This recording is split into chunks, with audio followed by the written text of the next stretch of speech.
Hello. You can come in. She's nice. She'll just sit for a second. She's very nice. All right. Lily. Shh. Off. See, there you go. See? You can be nice. Hi. Hello. Lily, off.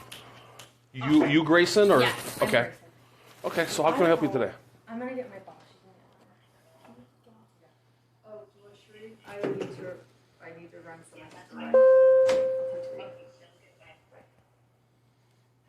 Hello. Thank you for coming, Yeah. officer. Where do we start? Yeah. So she's a public figure online, Okay. and we have people threatening to extort her. This started in April. They started with public threats. We have pretty good, solid proof that former employers had hacked her iCloud account, Okay. and then posted stuff online that they were gonna go public with her messages, and then Private messages. Yeah, and then things settled down, and then the last couple weeks things have been ramping up again. We've got somebody sent us an email today that was sent out. This has gone as far as news and law and crime. So I'm a true crime reporter. Okay. And like Law and Crime and even News Nation are Okay. reaching out about my private messages. So this is like national, and I think why it's an extra big concern. It's actually not just about me, as you know, as a police officer. True crime is true. It's real. Mhm. Forget that. There are. I'm an investigative journalist. Okay. I have been to numerous trials. I work with numerous victims. Mhm. And if these private messages of mine come out between employees, it won't just be me that's harmed. Mhm. It's going to be a lot of people Okay. that is harmed. And we have private emails that have now come from a Proton email saying true crime, more like true lies. We know you've been talking about all these people to name all these victims that are nationally known victims. Like we were just at the Gabby Petito Foundation dinner. Like we work with numerous high profile victims of crime. Like, and again, these are, I share off the record conversations with them. You know, like things that, like people. Off the record conversations with who when you say them? The ex-employees. Okay. Because they're my employees, and I'm like, hey, I learned this information. I'm going to go forward with this. We can't say this. Did you have an NDA with them? I did not. There's the big challenge right there. They posted threats online, Okay. threatening to release her her private stuff. And we have sent Well, I'd have to- cease from a reporter. I'd have to see what those are. Yeah. Do you have a lawyer already? I have a lawyer that is my brother.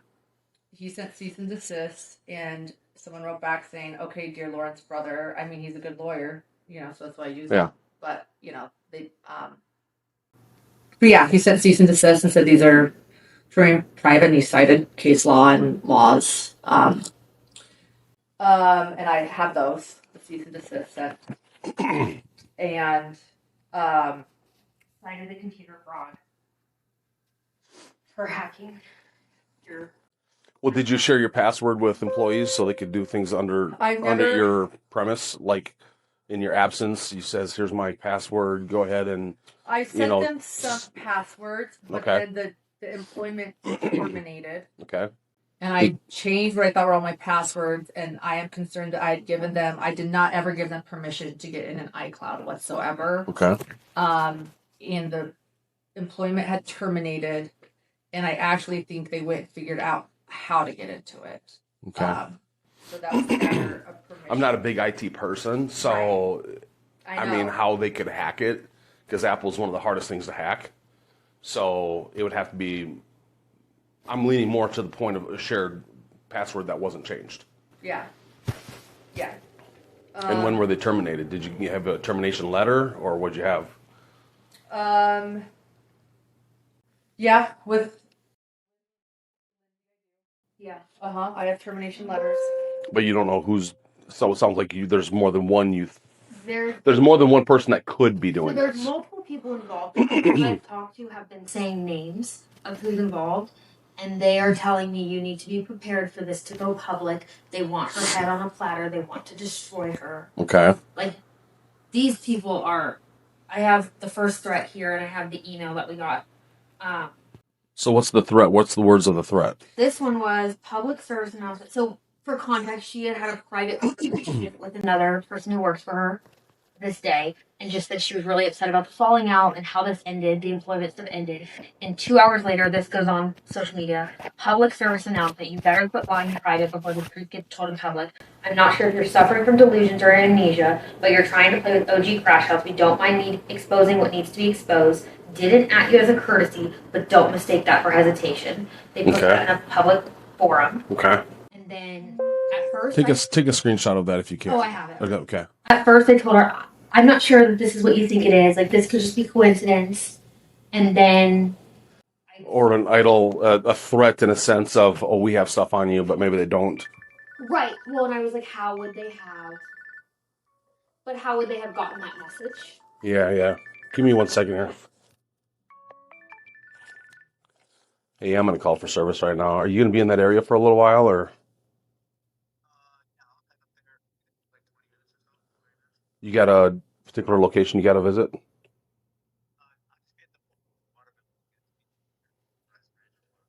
Okay, I'll see if I can get off.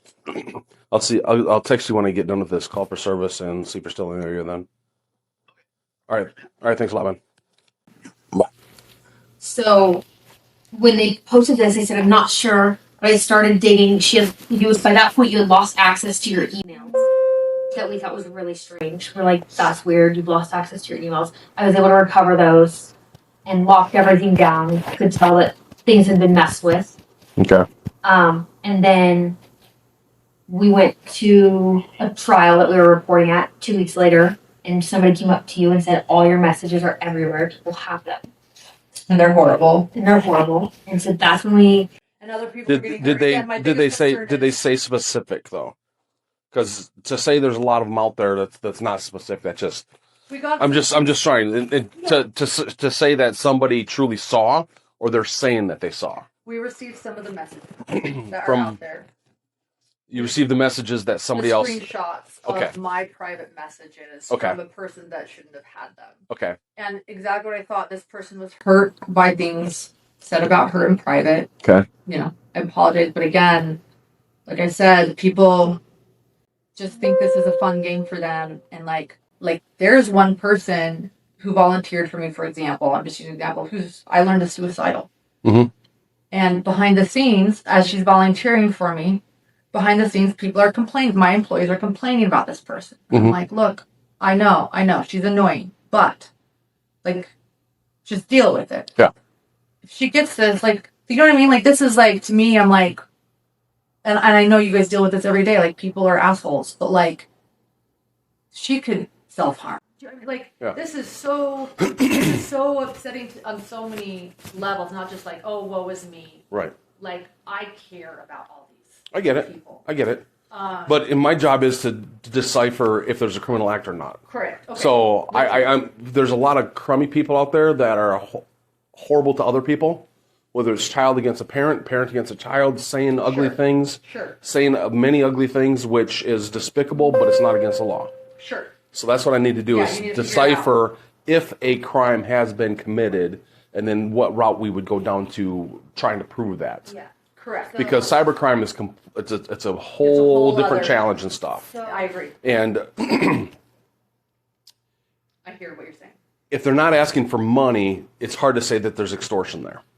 Okay. So, or asking for something in return. That's hard to say that there's extortion because, if you look at just the political arena, people have dirt on people, have dirt on people, have dirt on people. Right. Hey, I'm going to let this out if, you don't do this for me. Sure. That would be extortion, sure. But if for being vindictive or saying, I know you're not telling the truth, so unless you tell the truth, I'm going to let this out. That's not really for money or personal gain. That's just saying, hey, I'm going to out you. Right. Right? So the crime in that is, there's no real crime. So then it comes down to you did share passwords with persons. So it would be well, when were these conversations or when were these emails compared to did they forward themselves the emails or copy the emails, 10 weeks ago compared to they were fired 2 weeks ago and got in there and got them within the last 2 weeks. I mean, if there was something that you could say, yes, this is a conversation I had 2 weeks ago, nobody knew about it prior, and all of a sudden now they know about it, then it's like, okay, well, they shouldn't know about it because you changed your passwords, and we can cut the date off at this. 10 weeks ago was a conversation compared to 2 weeks ago was a conversation. These people were let go 4 weeks ago, so there's no way they should have known this stuff, you know? Because that's where the NDAs come in hugely, huge. NDAs are lifesavers for people like you. Yeah. So, and celebrities, Hollywood, you know, all that stuff. She signed when we learned a lesson. Unfortunately, they were my employees. Well, I probably wasn't considered a public figure, and then I got. You trusted them, and unfortunately, I mean, I've had a small business, so I get it. Yeah. They're great until they're not. Right, and then it sucks, and then now that I'm a public figure, and there are other people that could be really hurt by this, yeah. So and the other people to be hurt, then they would be the victims, though, not you. So I understand that you're feeling for them and you don't want them to be hurt. I understand that. But at that point, if they are hurt, that would be them going after persons based on them being the victim of whatever that is. Does that make sense? Mm-hmm. June 9th was the second one. I found it. We had an email sent to us from Proton, which I don't know if you know what that is. Yeah. Double encryption. The email was, if you only knew 111, the subject was the truth will come out. Hidden true crime, more like hidden true lies. All of it will come to light. Your trash talking Kay Woodcock, Heather Daybell, Gigi, Justin Lemon, maybe even Ashley Van Phillips, Susan Henderson, Rob Wood, Rachel Smith, and Ray Hermes. All of them are BCC'd on this email. Your text messages will prove it. Okay. Like, they have her text messages. But they haven't sent them out, though. They have. We just haven't. People are calling me saying I have them. I've gotten files.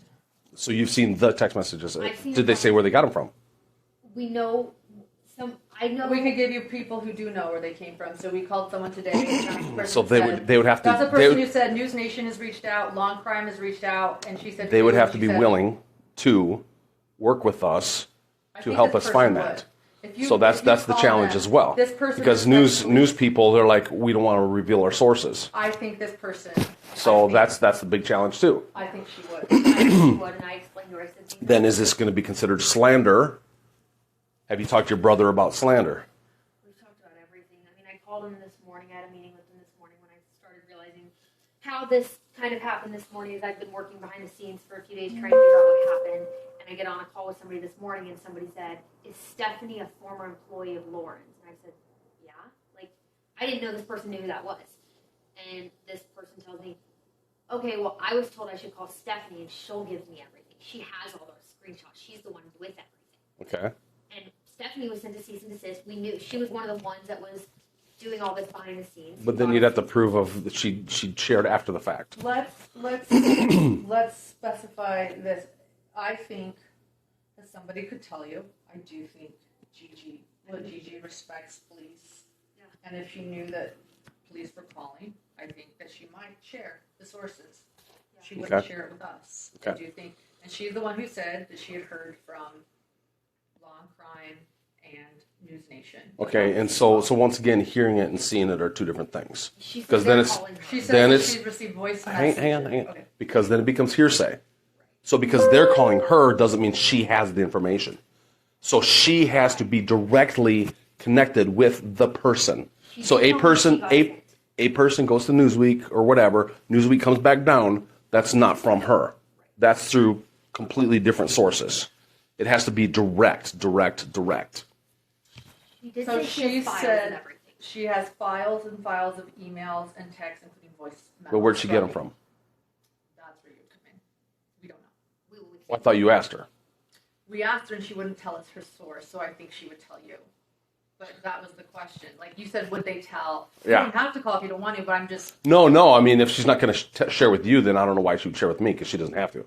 I'm guessing she's in the industry, right? She's in the industry, yeah. So once she ruins her reputation by giving up sources, then what's her job going to be? I think...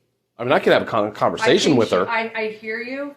So that's the challenge of being in this kind of Yeah, I hear situation. you. So I was also in the real news for a long time. Mhm. And so I kind of understand more how it works. She's an excellent journalist. She's a great journalist. She has not been in the real news, if that makes sense. Yeah. I think, I believe that if police called her, she might say that I received it from this person. Okay. But you know, I hear you, and I respect that. Like journalists wouldn't share, and she might not, but I think she might. Okay. Control 3 out of 1. I'm with PR. Go 4. When I talked to her today, she told me. But I mean, I don't know. Maybe we don't want to. I mean, do we want to make this? Have you talked? Has your brother suggested calling us? Yes. Okay. Yes, and you could call my brother. And what did he feel? What crimes did he feel that were surpassed? I should say. He was cease and desist, he said, Because some of that stuff is more civil than it is criminal. Yeah, so he cited.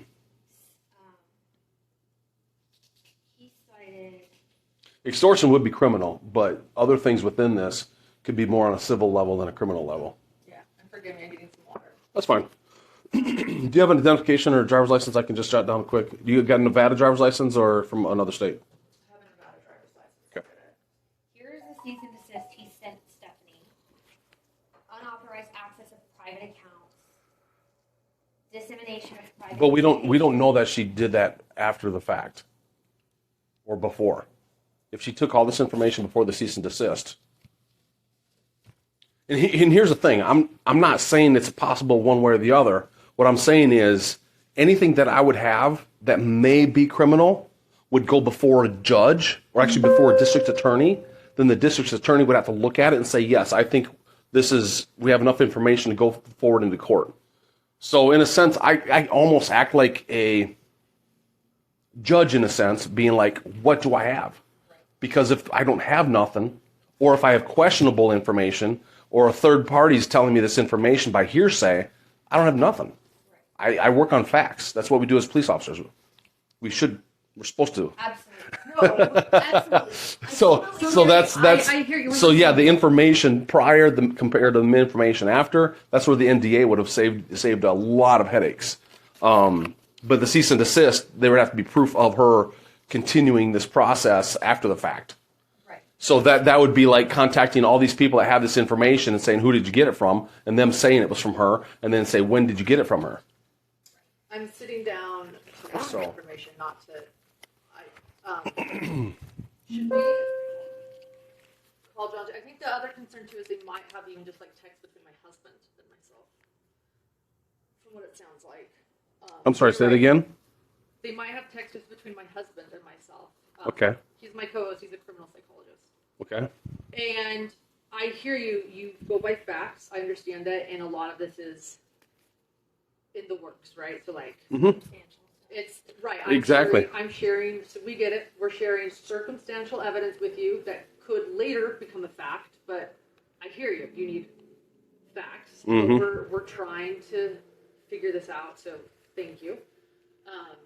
So we get it. I'm a journalist. I work by facts too. And I know what Which all journalists should. yeah, and I understand what circumstantial evidence is. I'm going to put this on. Figuring out. Let me call my husband. So he spoke. Oh, he's with Bain. So I think you could speak briefly. What's your phone number real quick, since you're the victim?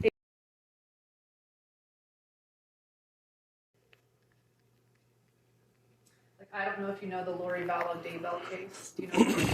No, I like watching To Catch a Smuggler and stuff like that. And Okay, well, it's a Netflix. the cops, documentary. bad boys, and so. Yeah, it's The other stuff interests me. It's just I don't have the time to sit down and. Right. Well, that's this case that's really impacted that we were covering. She's a mom who killed her 2 kids and her husband and the whole thing. Mhm. It's a very viral true crime case. That's what we've been Has a covering. Netflix documentary to it. Dateline, 7 Datelines. Yeah. My husband spoke to the. Well, I don't want to get him involved. Again, I don't want to get a victim involved right now. So. Okay. Um, Real quick, what'd you say your friend's name is then, and the phone number that may talk to us? Gigi. Proper Her name name? is Jennifer McKelvey. I don't know if she'd consider us a friend right now. How do you spell her last name? McKelvey. And she told me on the phone today, well, if you think this is against the law, then you should be getting law enforcement involved. And I said, we've had attorneys involved in this for months. So she's well aware. Right. So she said. Well, and the attorney's going to be like, yes, I can see where this is breaking this law, so now we'll get him involved. Full disclosure, she's received a lot of info because a lot of the private text messages have to do with her. Okay. So that's why I say I don't know if she'd consider me a friend right now. No, somebody that's willing to talk. What's the phone number?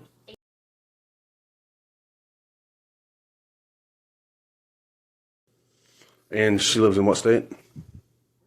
Louisiana? Louisiana. I'm calling my husband on the phone right now just so he can understand.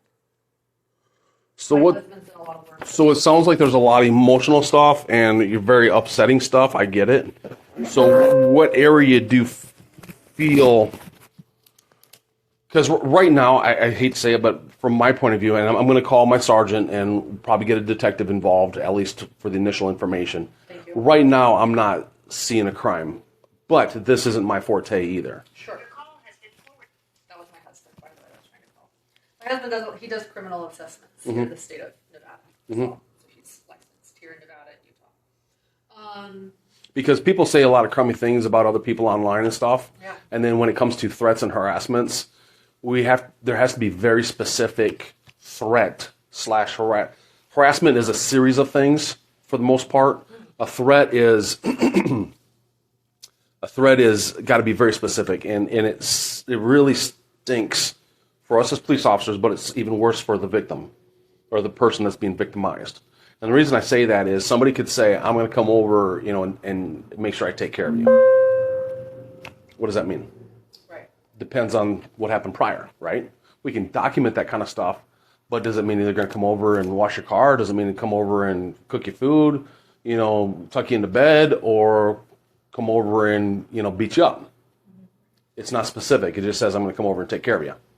So that's where it's frustrating for victims, is they're like, but I know what they meant by this. And it's like, I understand you're feeling this way, but based on the verbiage, we can't go down the criminal route right now because they're not being specific enough. Yeah. And it really stinks because they look at us like, why aren't you doing anything? It's not. It's like, my hands are tied because the Nevada law doesn't, Right. go down that I road. understand what you're saying. Yeah. I hear you. And like I said, there's probably going to be a lot more coming out in the next few days, so I don't know if there can be like a case number to you know what I mean? You know what I mean? Like, I think you're right. We're working with some circumstantial evidence, but we're receiving new information every hour. Mm-hmm. So it could be that we're finally working with some not circumstantial evidence. Let me also talk to you about this. Let's, and this is me thinking as a whole about everybody involved. Do we want them to call Gigi right now?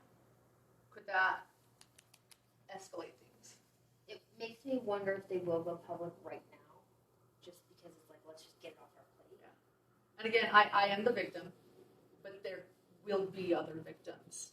There'll be other people that'll be victims the second Correct. time, yeah. Yes. It's like when they go to court and they let a killer free or something like that, or let him off with 2 years. Correct. Then they get victimized a second time. Correct. This is my husband. I just let him both by the suspect and by the state. Correct. Hey, babe, are you there? That's where it's like, I don't know if it's worth it. We have a police officer here. Sometimes there's that case like neighbors, neighbors. problems with neighbors. Sometimes they don't want us to contact the neighbor because they're afraid it'll inflame things. Yeah. Right. So he's understanding. I just want you to know. At first, we were like, we just gave him what we've explained right now is like, look, I am the victim, but we have a big concern about the actual victims in the cases we cover and then being re-victimized by by my private messages that come out. So at first, I just want you to know, and he understands that. This is officer. What was your last name? I'm sorry. Bolby. He's great, and and we're working with circumstantial evidence right now. We know that he understands again that we don't want to re-victimize any victims. So at first, we're like, well, we know who you could figure out the source from and has all the information. We said Gigi McKelvey, who wouldn't consider me a friend right now, but she had the information, and so he was going to call her, and now I'm rethinking because I think that could put fuel on the fire. I'm just thinking about protecting everyone else. Do we want him to, I don't know if we should have him call Gigi right now or not. He wants to know because I don't want to hurt. Like, would that make them release stuff now because they just want to get it over? They're angry, right? Is this the Streisand effect where, What if I want, so Can you hear me? He can hear you or you're on. Okay. The most important thing is we're about to have, you know, all our hard work is about to be threatened or go down the drain in a minute, in an instant, right? Like, I mean, my goal is to get them to stop publishing private emails, text, voicemails, right? They hacked into all our stuff. It's illegal by Nevada statute and federal law for them to share private information without our consent. We never gave consent. So if calling her is going to prevent them or stop them from publishing, then it's probably worth it. But if it's not, she's not going to be the one that publishes it. So she's like, Well, but it'll get back to the source though, and also, I mean, can he call like Stephanie Budge? well, let's say he calls. Let's say he calls and he says there's no law that's broken right now, as she asks. Does that empower them? Well, but they know. I'm sure the officer knows the Nevada statutes. Nevada's a two-party consent state. You can't just share private stuff without consent. You never gave consent. Here's where It's terrifying. It's terrifying to me that, you know, and it should be terrifying to like every citizen in Nevada that somebody can just take your private correspondence and put it on blast publicly. So this is not my exact forte, right? I'm a patrol officer. I already said that I talked to my sergeant about this, and if we have to get a detective involved, we will. At the same time, though, there was no non-disclosure agreement. So if she gave passwords to employees to do business on her behalf, then there's kind of a gray area of how public is it compared to private, I never gave. or part of the business doings per se. I never gave. Sorry, I don't know what that sound is. I never gave permission for any iCloud access or any phone access, which is what I think they. Yeah, or Gmail accounts. Actually, you're right. There's no consent here. There's no consent to share any private information, and this person never had access to any private information. But what? Okay, so for right now, as far as we know, so here's my challenge. So there's somebody, you guys have an idea of who this person is, and we're finding out through third parties that some information was already shared because you have screenshots, right? Mm-hmm. Yes. So those third party people would have to be willing to talk to us to give up their source to say yes, it came straight from this person.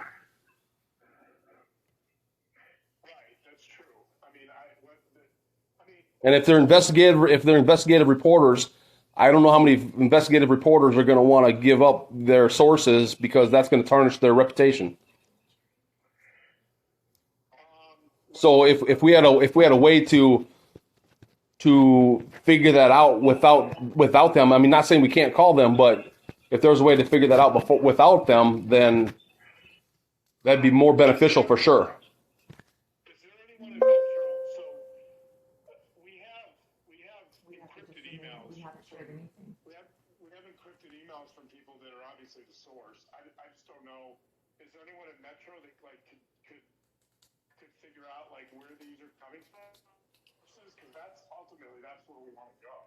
That's why I says this isn't my forte, so I'm not sure. If anybody, would have to be a special detective that works with computer crimes.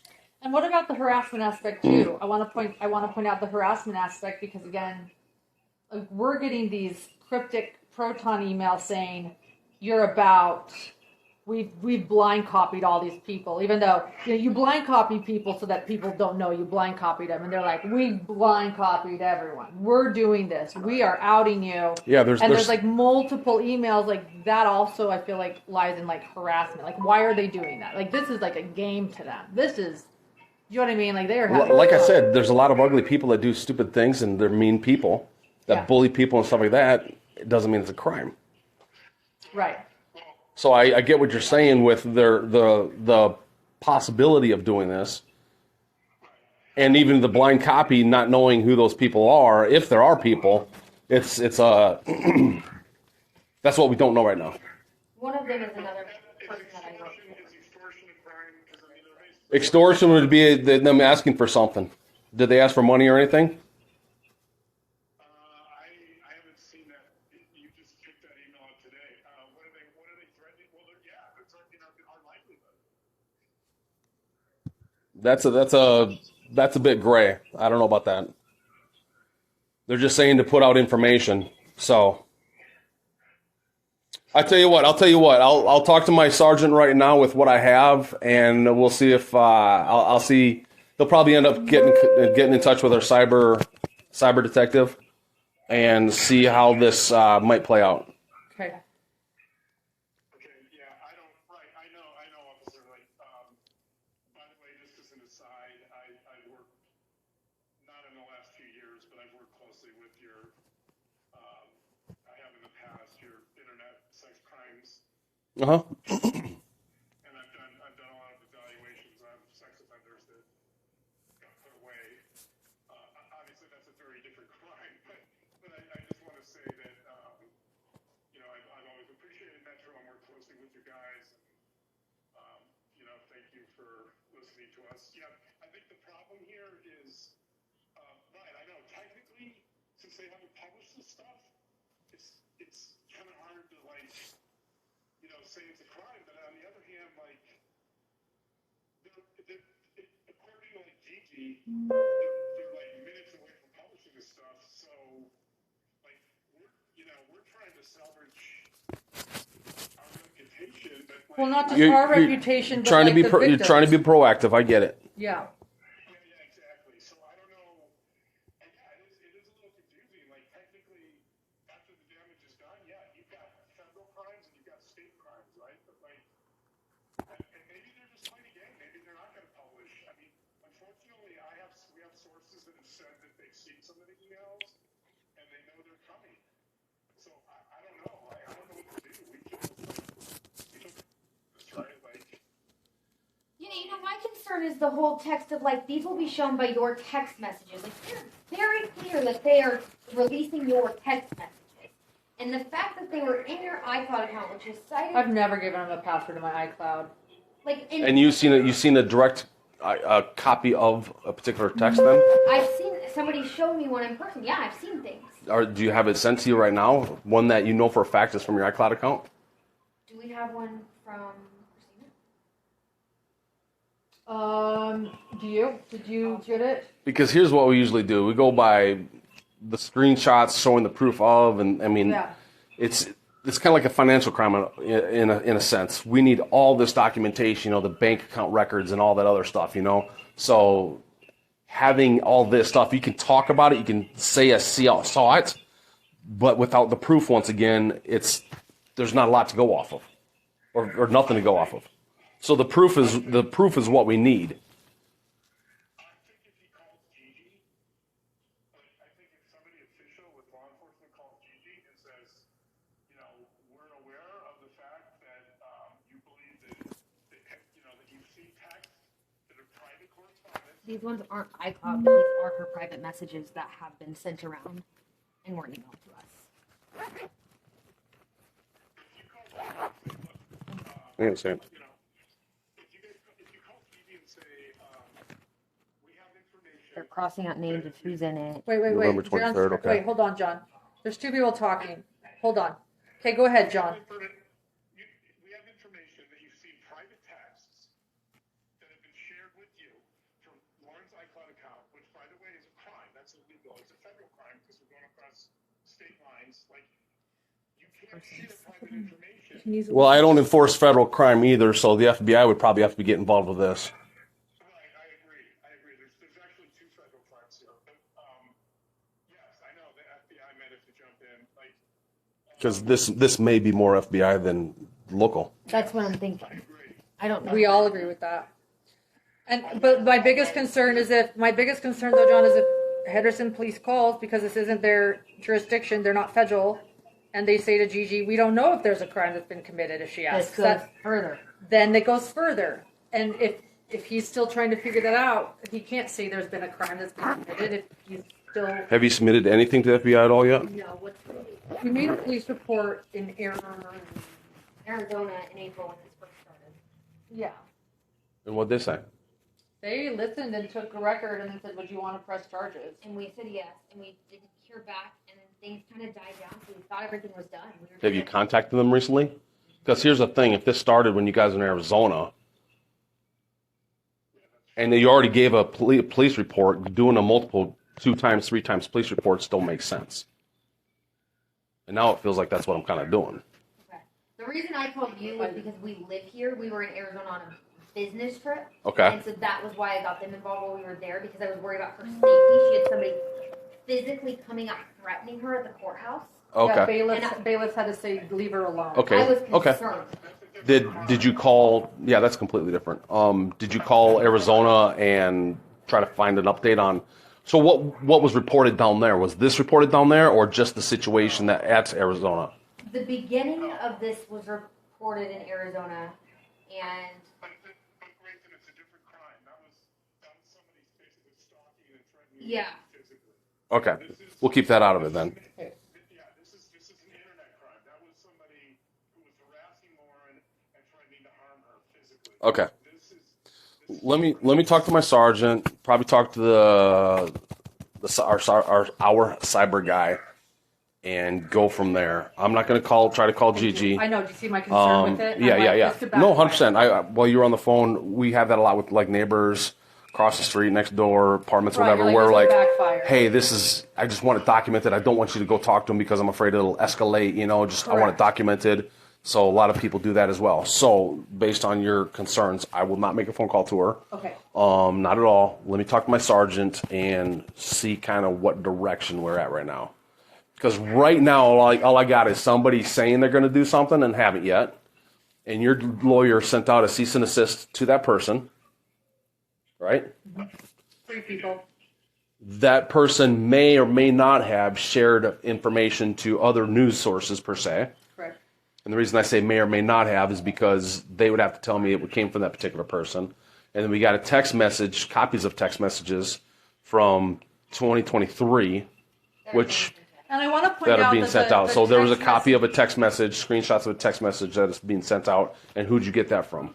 You know, that's an interesting person because that's somebody that we hired to do contract work with, and then they cut doing contract work with us because they were sent that. So it's also like that's someone that like stopped working for us because it was sent. So this is someone like trying to physically hurt our business. So that might not be from your iCloud account. That could be from the other person then.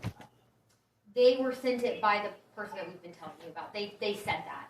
They told her directly, Stephanie sent this to me. And she said, I don't know why. But we don't know where Stephanie got it from. She's in that. That was between. And that's the other thing too. We'd have to try to prove that Stephanie had access to the iCloud and got into it, and broke into it. Yeah. Or happen to know your contractor who took screenshots of it because it's on their phone too, and they took the screenshots and sent it to her. So I think the best case, we're all here. If you could talk to your cyber unit, is that what you feel is best right now, officer? That's all I can do because right now it's very, very loose stuff, extremely loose stuff. I understand the concern, and I know the concern is real, 100%. I'm not trying to downplay that. Lives to be blown up. But just like I mentioned earlier, when somebody says, I'm going to come over and take care of you, what does that mean? So there is real fear, concerns, and other things in persons' minds when certain things happen and they understand from their point of view what could or could not happen. The fact that it hasn't happened yet is good, but that would pass that. But yeah, there's a lot of work that would have to go into if and when that took place, being the crime, and then tracing it back to the actual person that did it. Okay. I'm not saying it's not possible. It's just I'm not the one that's going to be able to figure it out. Is everybody good? John, are we good? I have problems with my iPhone. Come on now. Unfortunately, this is sort of like so. And yeah, internet crimes and stuff too. The FBI, I think it'd be good to get in touch with them. Yeah. Yeah, it's probably who we need here. I mean, it's one of those difficult situations where like I would do groups for convicted felons, and sometimes, sometimes a sex offender would say, well, I'm thinking about, offending again on, so and so, or like they'd be vague. I'm thinking about offending, and we would know who it was, right? Like we would know what they wouldn't say the person, but like we would have an idea based on their history of who they were talking about, and like, is that reportable, right? Like, I mean, obviously I don't want someone to get harmed, right? But like, they haven't committed a crime, but there's like a specific credible threat. I don't know. It's a hard area. It is, and I mentioned this earlier before you were on the phone. It's difficult because sometimes until that line is crossed, it's just an idle. When I say idle threat, it's not a criminal threat. It's just a threat of doing something, and until it happens, there's not a lot you can do. Sometimes depends on what it is. So just because people have certain thoughts of, I would like to go steal a car. I think that would be fun. We're not going to go to somebody's house because they're planning on stealing a car.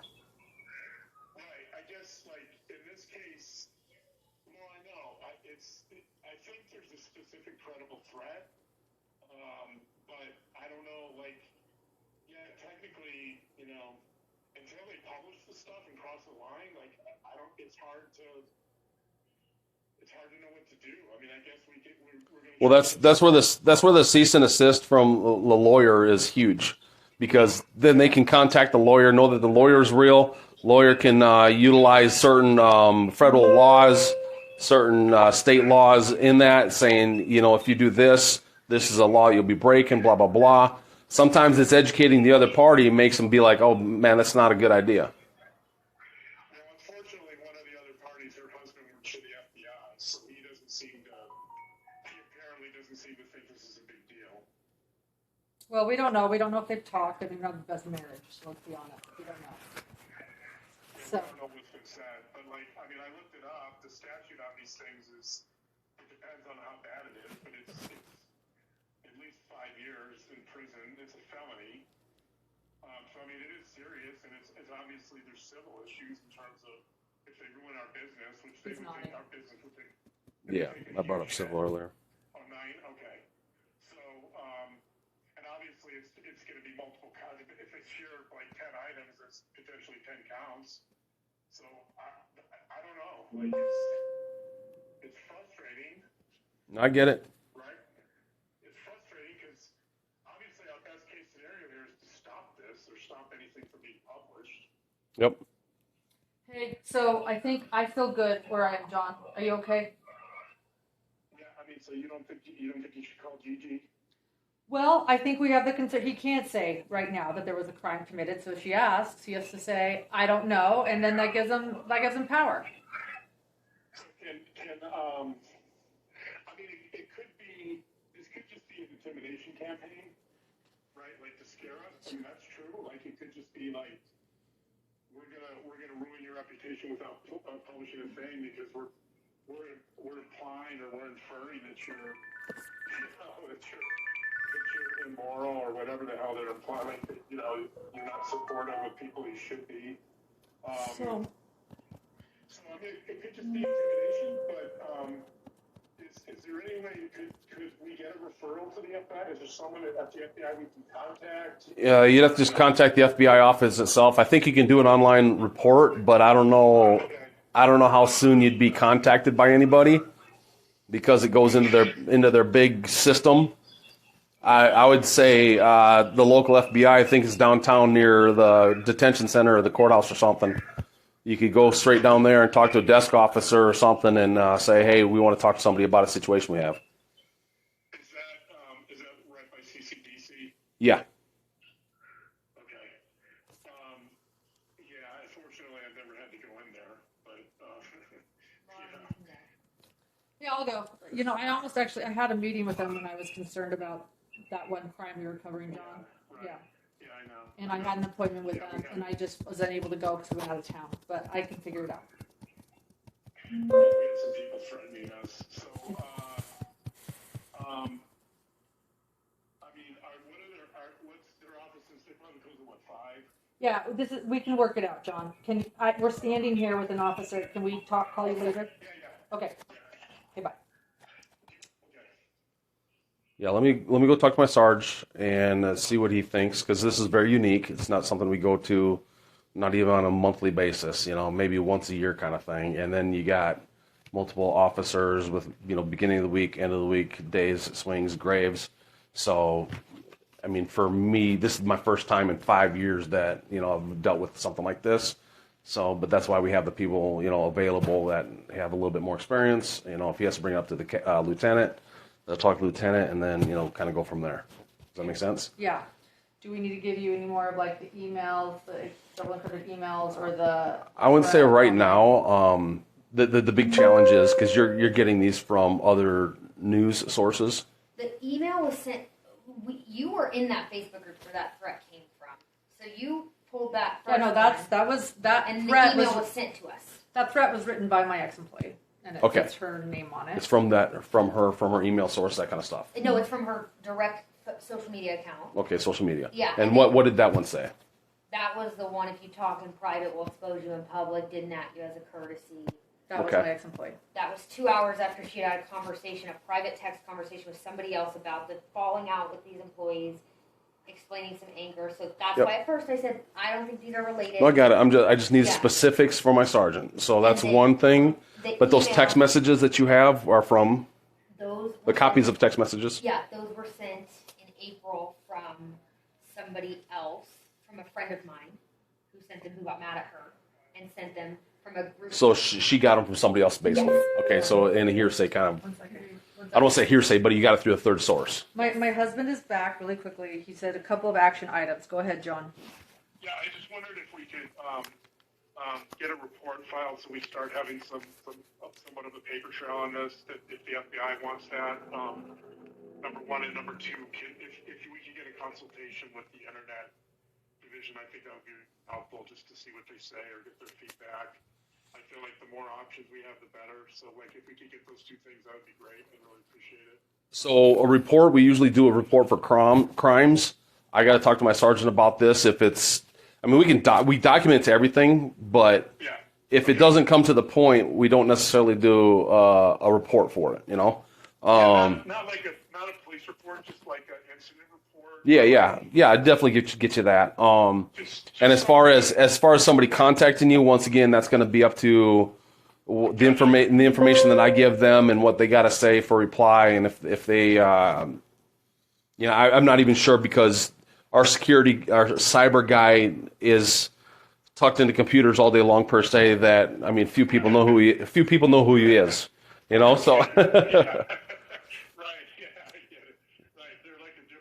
Yeah, like our SVU detectives are the same way. They're in their little offices and their little holes, and we see them once in a great while, But I'll see if there's a way if somebody can make a phone call to explain things better than what I can. I just want to like the more brains behind this, like just to see, like, I just want to see if there's other options, or if they could recommend something that we don't know. Right. Yeah. They deal with this stuff all the time, so they would know where the lines are drawn, so to speak. Yeah, exactly. Yeah, so those two things I think would be really helpful. Okay. Get some paperwork that we're concerned about it, and then just even a consultation with the internet people to say, to tell us, like, what are some options, or Yeah. I mean, they might say there's nothing here, go to the FBI, or whatever. Right. And they probably work with the FBI as well, so they'd probably be able to get you in touch with the right person as well. Yeah, exactly. That would be great. So I'll see what I can do here in the next 10, 15 minutes or so. Thank you, officer. We really appreciate it. Thank you. All right. Yep. Okay.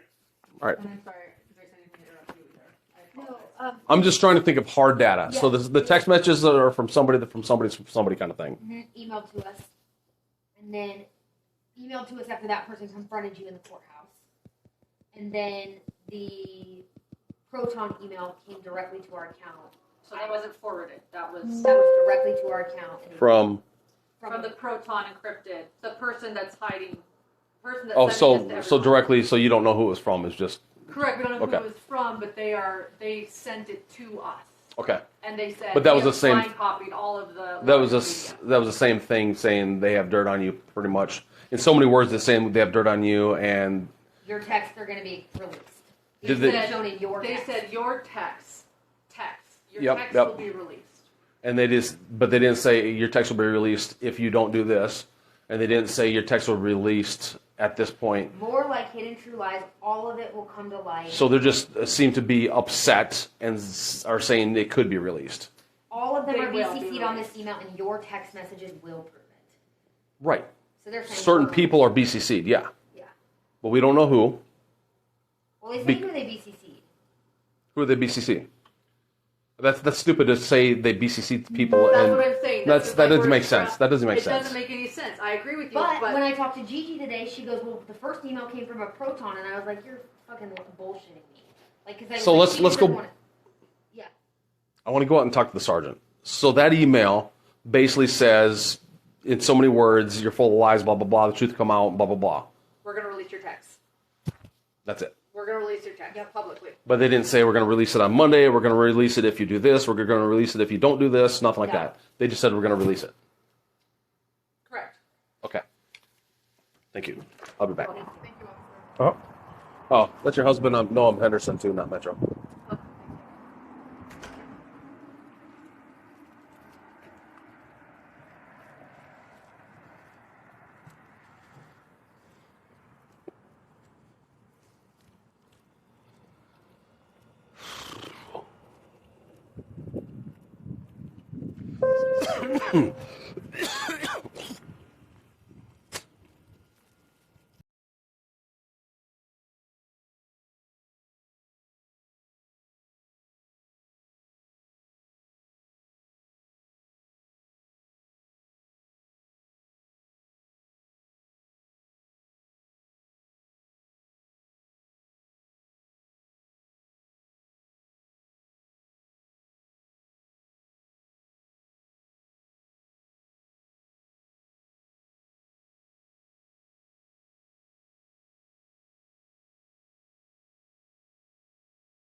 Recording.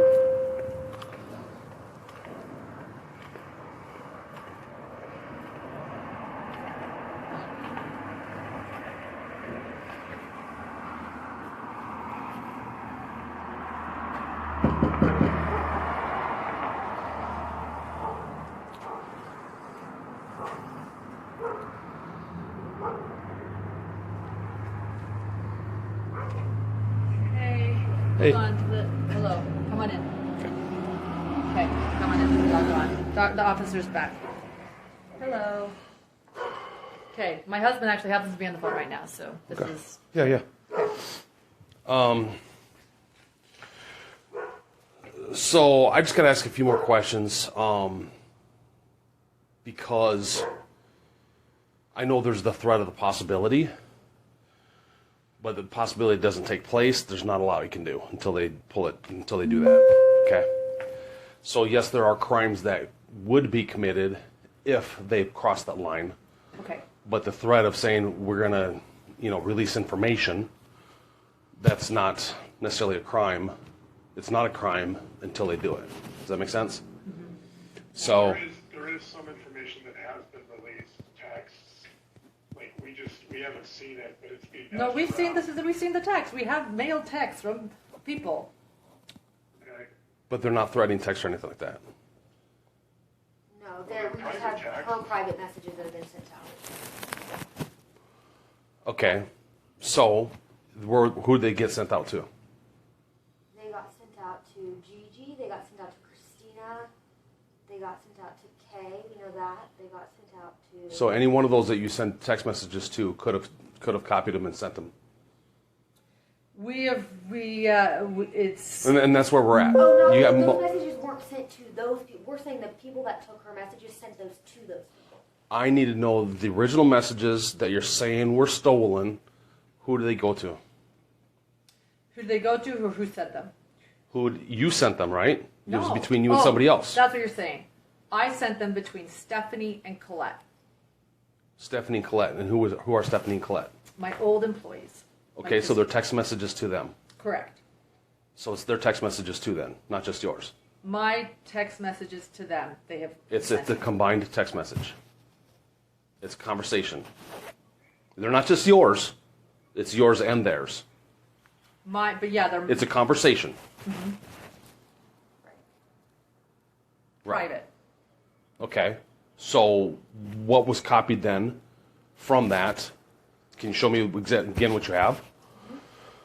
And then you can show them that thing that Colette. Okay, let's see it. Because here's the thing: if I can't, you send an email out, right? And if it goes to 4 different people, that means any of those 4 people could have made a copy of it and shared it with somebody who shared it with somebody who shared it with somebody. And then did you share it with a news organization? Did you share it with another company? Because if you shared it with a news organization, let's say, or government entity, those people are open to FOIA requests. So next thing you know, anybody can get access to that stuff. Right. Sorry, So when we send emails and text messages, they're never private. They really aren't.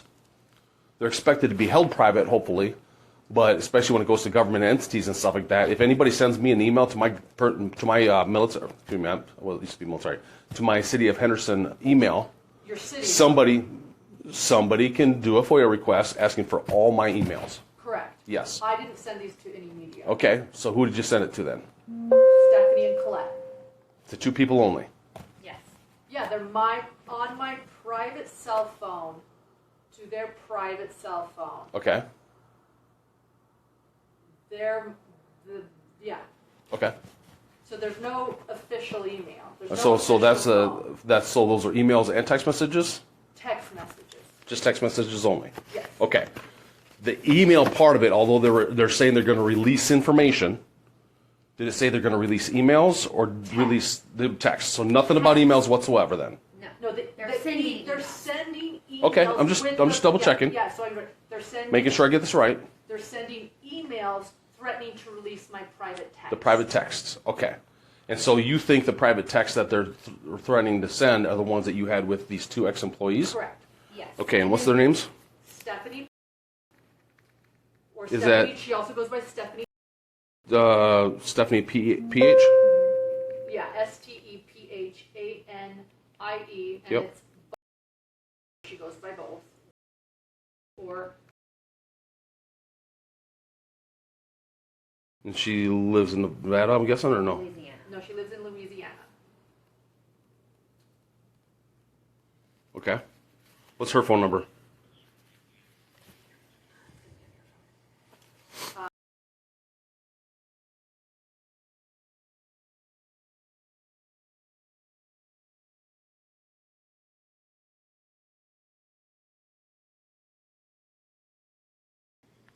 Okay, and then who did you say the other person was? The other person is Colette Cox, and she also goes by, we figured out her other last name. So her name is Colette. She also goes by.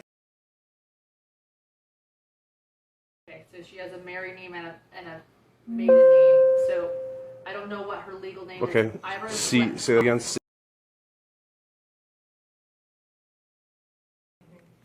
And Colette being COLLETTE. CO1L. No, actually, I think it is 2 L's. 2 L's and 2 T's. I have COLETTE in my phone, but I'm like questioning myself. Okay, what's her phone number? COLETTE. Okay, 1 L. It is 816. Okay.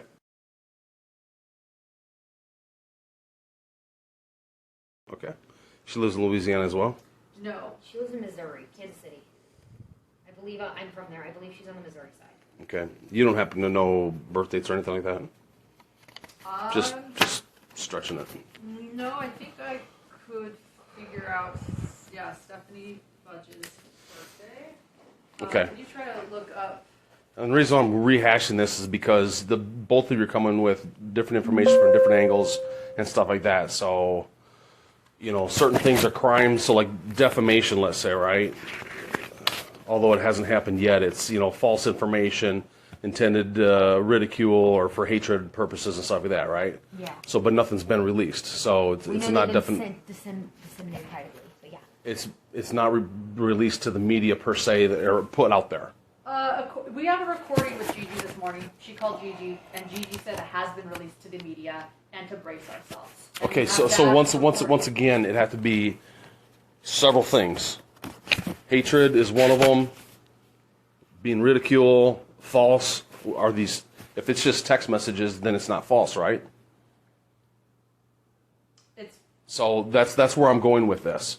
So defamation has to fall, a certain standard of the reason for defamation. So publicly that I talk shit about victims, which simply isn't true. well, you can talk. I can talk publicly about anybody about that kind of stuff. So that's not a crime.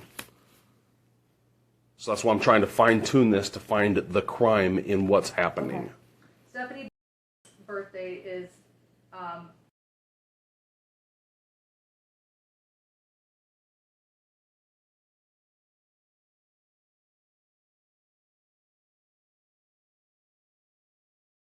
Okay, that's what I was gonna say. Yeah, sorry, I don't know. Okay. Yeah. Approximate age. She is older than I am. She's. Okay.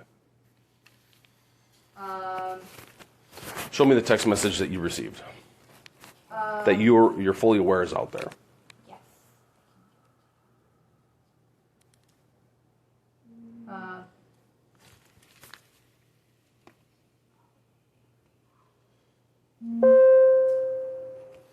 Yeah. Because here's the thing too with. And can we show them that threat by Colette? So there's different things with different crimes as well. So the interception of text messages is a crime, but this isn't intercepting a text message.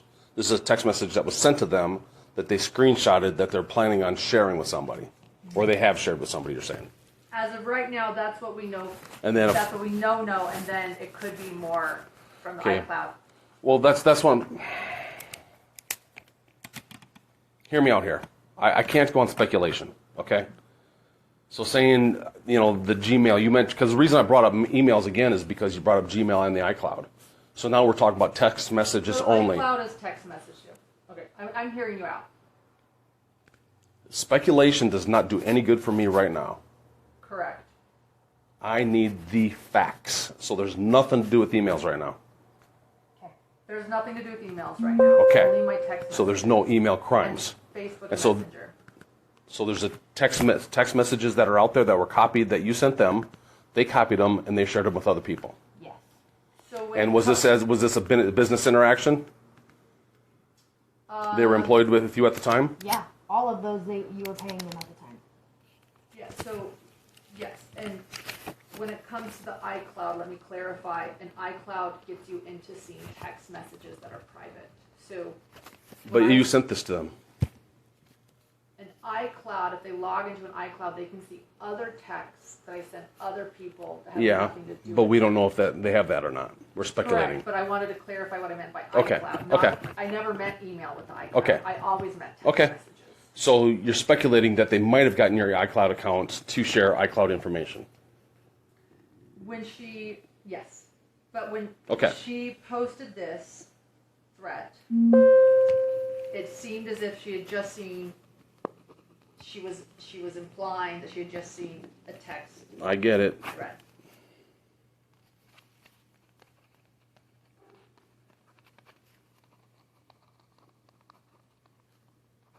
Okay, let me see. How many are there on there? So this is just one. This was the girl Christina who sent this was sending this to prove a point to Lauren that your text message. Don't.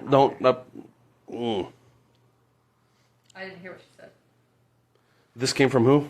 Colette, whose number you got. This one's Colette. This one came from your ex-employee. Yes, this was a To group you. message with Colette and Stephanie. No, public. That was released publicly on Facebook about me.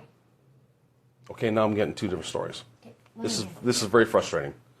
Let me. I know you both are passionate about this, all right? But it's not helping me get in this kind of two different directions and stuff, all right? So what did I miss?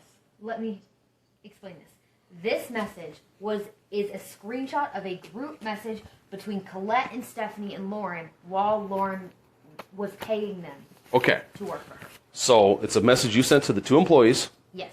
when they were employed. Yes. They screenshot them, and they sent them to who? Someone that was doing contract work for me. Yes. Were they doing contract work for you at the time as well? Yes, and didn't return Okay. and stopped after we paid her because of this. They didn't work together at the same time. Christina started after Stephanie. But here's the thing. If they were working for you at the time, I could talk to them and they say, yeah, you told me to go ahead and share the information. So Stephanie and Colette and so Christina started with Lauren after Stephanie and Colette were done. That's what I'm explaining. They never worked together. They do not know each other aside from now these private messages being shared to disparage her. Christina does not. But we don't know when this is shared. We know that it was shared that week because Christina told us. I just got them. And Christina's the contracted person. She was at that point, yeah, when she got these. and then stopped working for me because So she when received that. when did she get those then? She sent this to Lauren on April 21st, 2025. So almost 2 months ago. And that morning you had a conversation with her, or the day before, where she said, I got sent these a week and a half ago. Okay. And she said she got them from the two ex-employees. Yes. Okay. And when did the ex-employees get let go? They stopped working in July and September, I believe. Last year? Yes.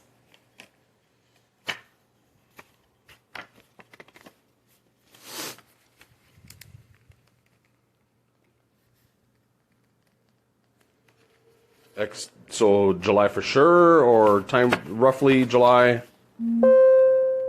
Lauren, what was the date that Christina, or that Stephanie quit? Can I see your phone? Just let me quickly find it.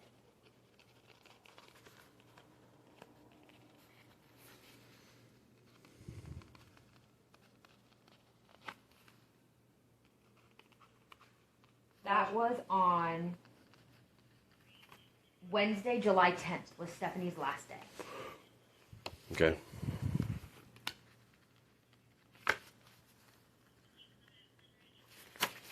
I want to apologize for this. Like, there's different stories. I just don't think I was understanding. I didn't think that it- No, that's fine. That's fine. I think I was missing. These are very. There's a lot of emotions with this kind of stuff, and once again, I just need the facts as much as possible. No, I agree. So it sounds like there was some speculation thrown in there in some of this as well, which is very frustrating. I can't have speculation and possibilities in this kind of stuff. All right, I need straight facts Right. because that's going to determine what I'm doing with this information. Correct. The last time So, spoke to Colette. so you have all of that on one email then? All those text messages in one email? Yes. Can you send that to my email? Yes. The last time I paid Colette will be important. I paid her. Well, it was last year. Last year. If these were shared a month ago, 2 months ago, whatever, they were let go 6 months plus. So that doesn't matter. We know they're ex-employees far enough away. Far. Do you want me to forward Christina's email? Is that what you want? Or just the screenshots? The email, if I can, because Christina was the contracted, right? Yes.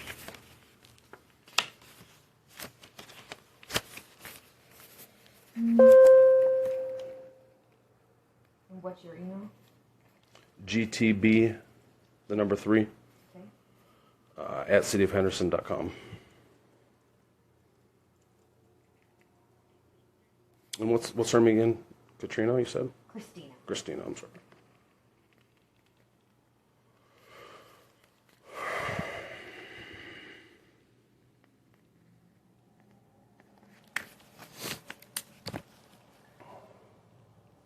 Okay. After the most recent, Stephanie Budge, after the cease and desist, is to not contact me again. Well, the cease and desist was sent to who? Stephanie and Colette. They each got one.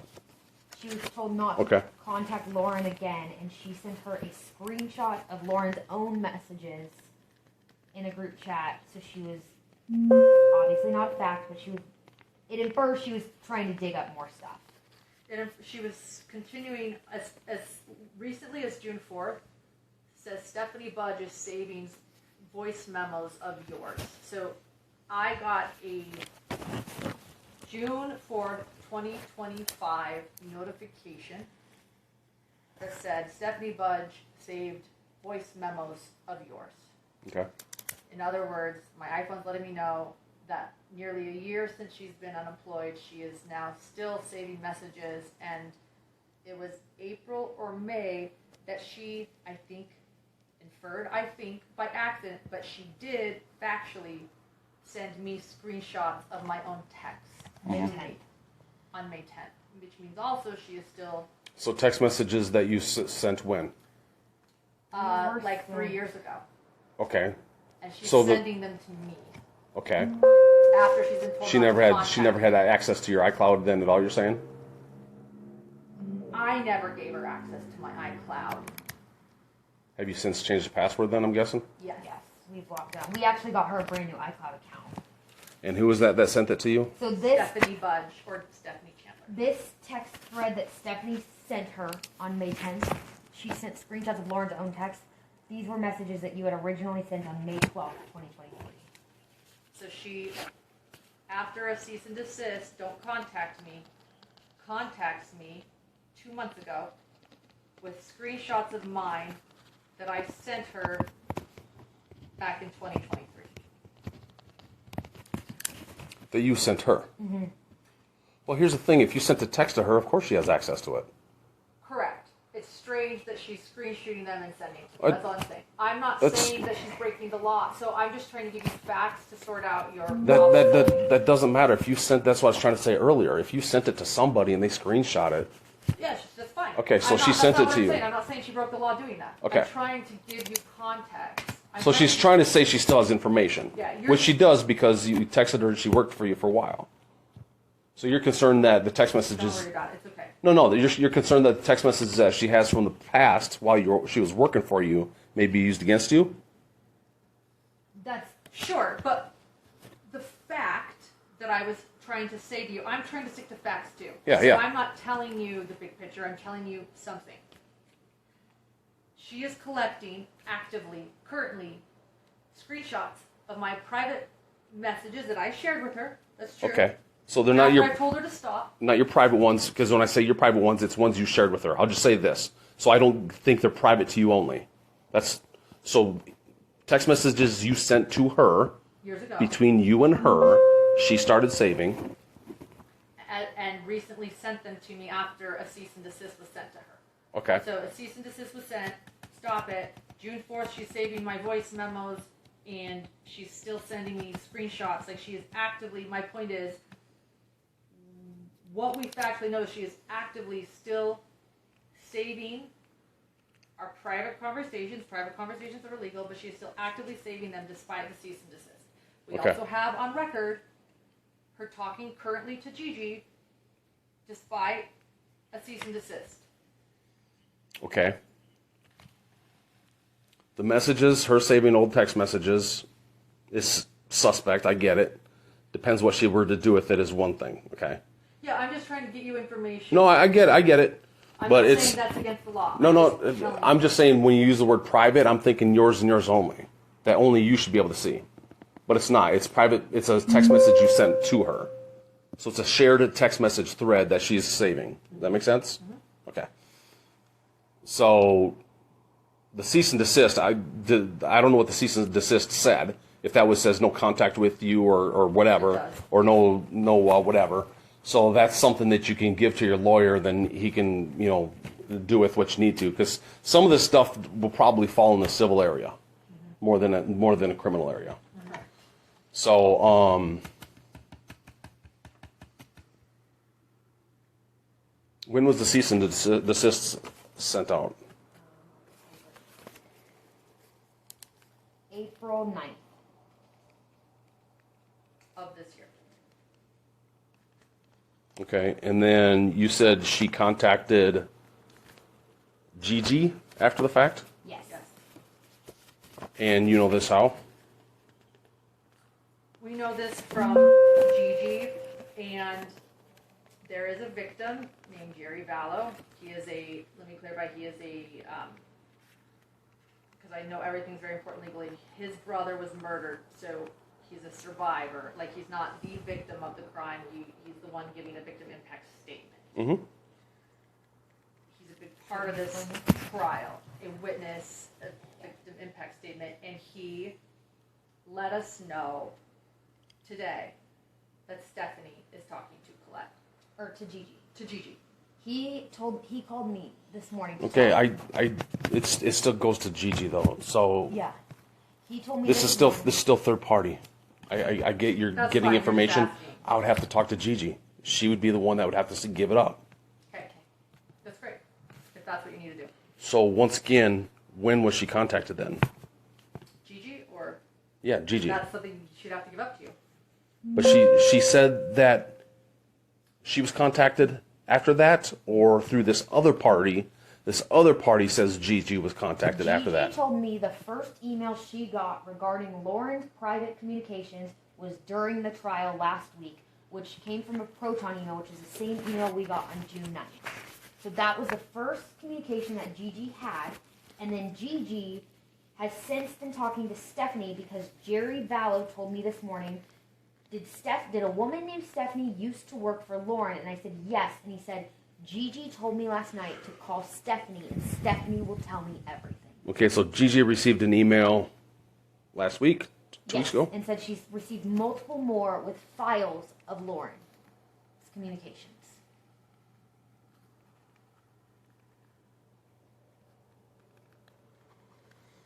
And Gigi has said to you guys that she received these files. Yes. She told me that she received those files. Today, she said that. Okay. She did not say they came from Stephanie specifically, but she said, I have received all of these files. However, again, hearsay, third party, she is telling other people to contact Stephanie because Stephanie has all of it. She is telling third party, other victims. So once again, that it's so Stephanie. Gigi says she has this stuff, but she didn't say specifically she got it from Stephanie. No. No, she told Jerry she got it from Stephanie. She told somebody else that she got it from. Yes. That doesn't do me any good, though. If you call Gigi, Do you want me to call Gigi? call Gigi. Okay. Find out, say, yes. Do you want to call Jerry? Has your lawyer called Gigi at all? No, we haven't gotten him involved today. Well, we I talked to him this morning, but that was it. How about talk to your lawyer about this because of the cease and desist? Let him know what you. I mean, lawyers. I know he's your brother, but when it comes to stuff like this or anything business, lawyers need to know everything that's happening so they know how to protect you and how to move forward. I don't know if That's my right now. take on it. I mean, lawyers are to protect and guide. Yeah. So put that aside for a second. Let's talk about this. Gigi told somebody today that it was Stephanie that sent it. Mhm. Can you find that out from Stephanie and Gigi? Because, or Jerry. Jerry can say, yes, it was Stephanie. Like, I don't know who you need to Well, call. Jerry's this guy, but was told by Gigi. But once again, that's a hearsay. Just call Gigi. That's why I'm asking. Do you want to talk to your brother first? Well, Gigi wasn't sent a cease and desist. Okay, that might not be a bad idea. So do you want to talk to your brother first?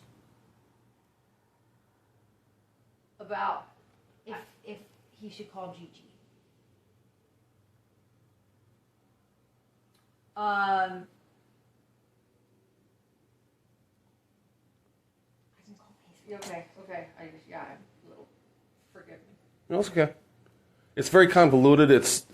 But I can't go off of hearsay, and it stinks. It 100% it stinks. Going down this kind of path and everything. But I thought Gigi told us today that it was Stephanie. I thought I heard that when we were talking to her. So I think this is where I'm a little confused. So okay. I thought that she did say that Okay. to us today. Hello. Hey Pace, it's Grayson. I'm here with the police right now. I talked to Gigi today, and Gigi, we know from what we know is that Gigi's telling people to talk to Stephanie, and Stephanie's involved. So the question now is, do the police call Gigi? So you're with the detective or someone? Yeah, I'm with an officer right now. He's at my house. I'm a patrol officer. I don't know the ins and outs of all these laws, but the cease and desist order sounds like it was violated. I don't know what it says. But at the same time, it sounds like this Gigi person was contacted by the Stephanie, which is the cease and desist person, and it sounds like she was contacted after the cease and desist was sent out in April, and documents were sent to this Gigi. Although apparently this is third party information from another source that says that Gigi has this stuff. Yeah, so, and then where are you, is this in Henderson? Or where Yes, in Henderson. Okay. Okay. Is this where you work out of? Yeah, this is my employee's apartment, but Yeah. I'm same zip code. Okay, you're in Henderson too. Okay. So I recommend it through because we've hashed a lot of different things and trying to come down to the exact facts of what we know right now, instead of what's being heard and hearsay and stuff like that. Right. So that being said, I brought up, she had mentioned right away that you guys did a cease and desist, but then talking about Gigi and did she or did she not kind of stuff, was a cease and desist violated, and some of this falls down under the civil area. I'm trying to figure out if there's a criminal act right now with what I have, and I'm trying to get to that point of it. But I know the importance of a lawyer for both guidance and you needing to know this information. So Yeah, sure. Thank you. I mean, and I think part of the complication is we are in multiple jurisdictions here. Yes. Clearly this jurisdiction is invoked because of where Lauren lives. So I think we're relevant to be working here. Yeah, I mean, I think it definitely merits some investigation because, let's get to the bottom of what well, the investigation, my investigation would be criminal. Right now, I'm trying to find the criminal aspect in this. Okay. Cease and desist, from what I understand, is civil. That'd be between you guys and them. Because even though stuff was shared, nothing has gone public as far as defamatory information and proving that it was defamation if it does get released. Sure. Yeah, definitely. I mean, in my research, when we were preparing the cease and desist, there were some, cyber laws, that had, that did kind of appear to rise to the level of criminal. But of course, I'm not a criminal lawyer that's Right. that knows these laws off the cuff. But I guess where would we want to go next? What would be the next step in your process? Well, I got to get a little bit more information and do just a little bit more research on some stuff. Right now, I'm not finding the criminal aspect because somebody's saying I'm going to, release information. We don't know what that information is necessarily, and a threat of releasing it doesn't mean they are going to release it. It could be just an idle threat. It sounds like information was shared, but we can't prove that either. Okay. So I didn't know if you plan on sending something to Gigi or what your next step would be in this as well. Gigi stated that she received files and files of my private messages recently. Okay. Yeah, I mean, it's developing on our side, on the civil side as well. So, I mean, sure, we can certainly push on the civil side and a cease and desist, like the officer said, right, this is just civil, right? The repercussions of that would be civil damage, and we cannot, make any threats of criminal action. That's extortion. That's for law enforcement to handle entirely separately. So I'm glad that that you're involving law enforcement. I think it's the appropriate path. But like you said, yeah, we've got to know what's concrete here, what's not hearsay. We can certainly pursue more civil remedies and another cease and desist or raise the ante on the civil side. And yeah, I mean that's how I can help, right, on that component. Yeah. Are you comfortable with me calling this Gigi person? Gigi is contacting. Gigi is the host of Pretty Lies and Alibis podcast, and Pace. Sorry, I was just talking to John, my husband, and she told us and somebody else that it's Stephanie that has been sending her info, and she's telling other people to talk to Stephanie, and she'll give it all, and that she has received files of private messages. And she also told us today, which we have on recording, she said, yeah, we've received notification. She said, yeah, they're going to release it. I've been told to turn on my notifications. They're going to go gung-ho on this. I want to stay out of it, but yeah, I've seen files of Lauren's private messages. So, so at what point does it amount to criminal extortion here, where well, they're not asking for anything monetarily or anything like that. So, extortion is usually trying to get something for something.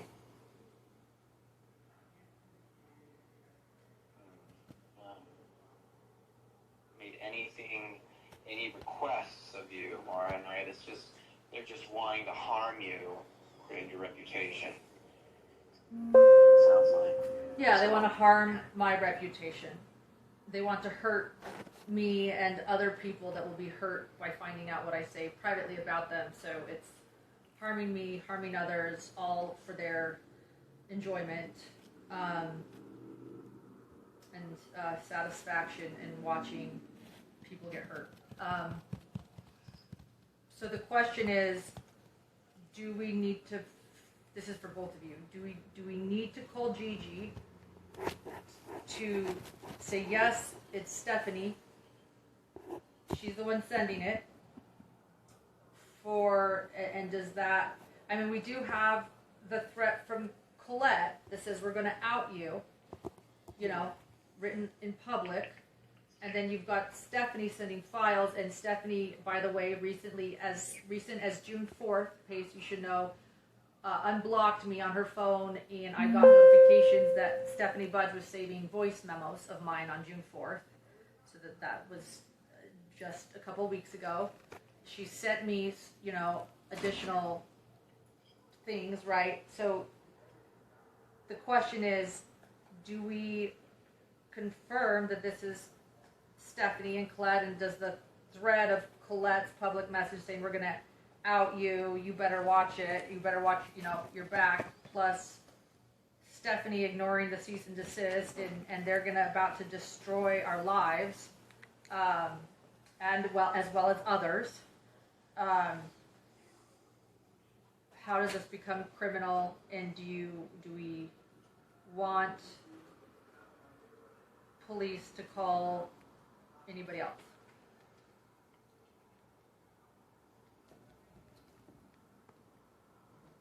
And I know that's, did I say that right?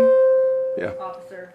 I mean, I can call your 2 ex-employees too, for that matter, if you want, and just say, look, you're riding a fine line. Yeah. I think I could do that as well. I think something like that would be helpful, I think. I mean, I don't know who they know as far as legal or what they think they can and can't do, but yeah, I could do that too if you want. I think. Or try to see if they'll answer anyway, but. Yeah. I feel good about that. Is that okay, Pace? If he calls them? Yes. Yes. Yeah, I think it's totally appropriate. Yeah, and of course, it may the call in and of itself may help. So certainly. Okay. Right. Just So if they just feel a little concerned, it could help. okay. So I'm just going to repeat this just to clarify it. So nothing to do with emails whatsoever. The iCloud part of it is meaning, it's to me, the iCloud part of it isn't even there. It's really you sent text messages to another party. That party saved those text messages and now are saying they're willing to share those text messages. I think that's, yes. Okay. And to maybe call and be like, you're running a fine line. So it's text messages that you sent to another employee while they were employed with you. Mm-hmm. There's no NDA. That was a business. Were they business text messages or? Everything's business when you're working in our industry. Yeah. Okay, We're talking so about business people. So that being said, they're willing to. Well, they have saved text messages. They're willing to share text messages with other parties. Mm-hmm. And as far as you know, you believe that they were shared because of a third party saying that so and so said that so and so said. So this other person, Gigi, supposedly received copies of text messages. Although unsubstantiated right now, and it would have been after the non-disclosure was sent. Correct. Gigi did say she received files to us today. She told me that, and she said so many others have them. And so many others do. And we And have I thought you just said it was this other guy that said it. No, Jerry Vallow was somebody else that also said Stephanie sent it. But we have a recording of Gigi saying she received files. She called today and said she received. I called Gigi, and I Okay. said, "What's going on?" And Gigi said, "I've been." Did she know you were recording the phone call? I didn't record it.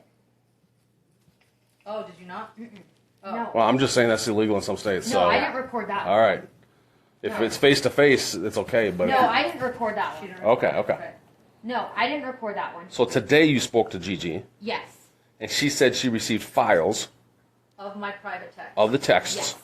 and who she say she's received them from. She would not say specifically Stephanie. She said she's been sent them, and I was pushing her, and she wouldn't say exactly who.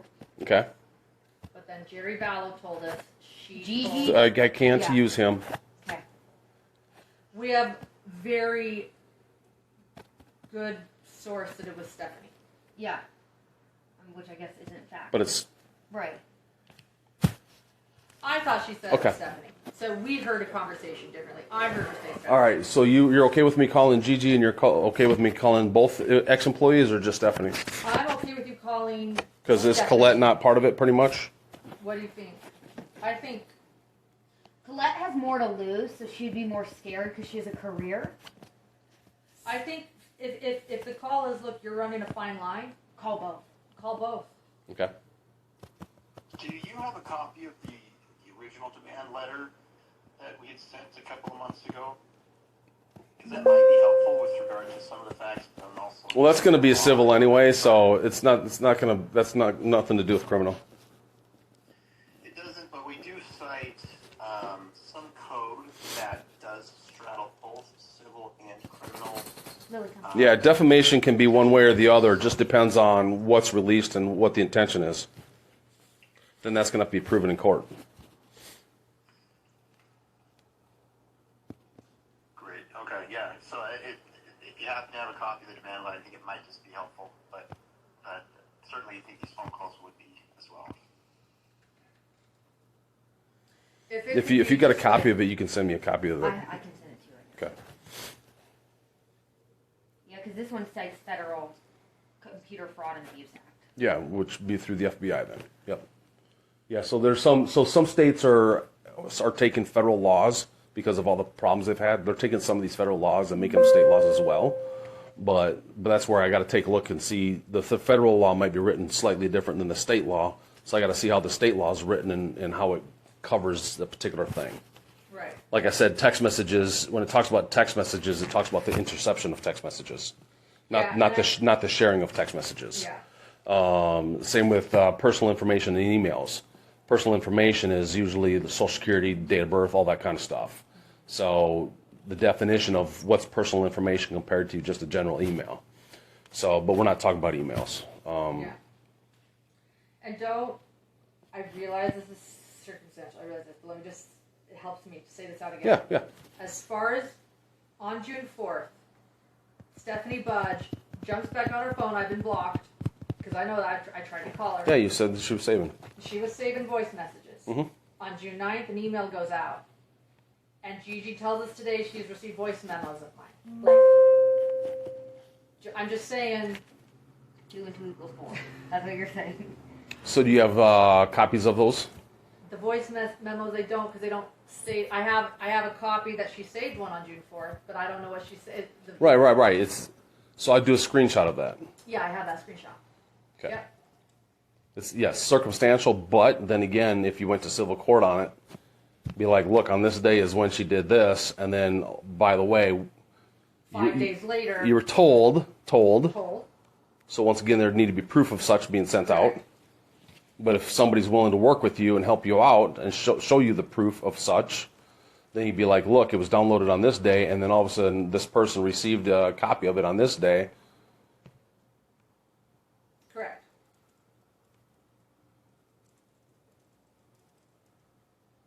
So I think if the call can be like, we've got concern and you're riding like a fine line for them to feel nervous, I think it could benefit several people's lives, mine, Okay. as well as others who are going to be, Re-victimized. yeah.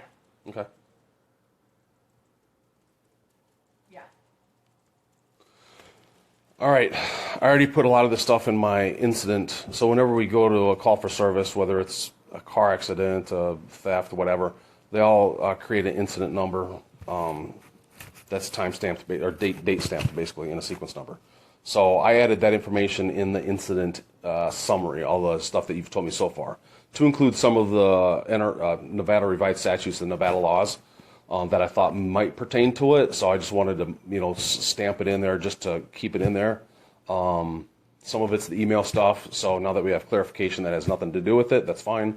But I'm just letting you know that stuff is being documented in an incident number, and at bare minimum, I'll give you the incident number. I appreciate that. Yeah, and then that can be, shared with whoever the lawyers or, if it does go to civil, then go from there. But the big thing is screenshots, and then the people having to willing to work with you. And unfortunately, you're working with people that don't share information because that's their livelihood and their reputation.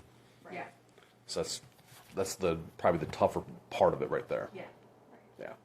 Officer, one last thing. There's 2 Nevada statutes that are in this demand letter.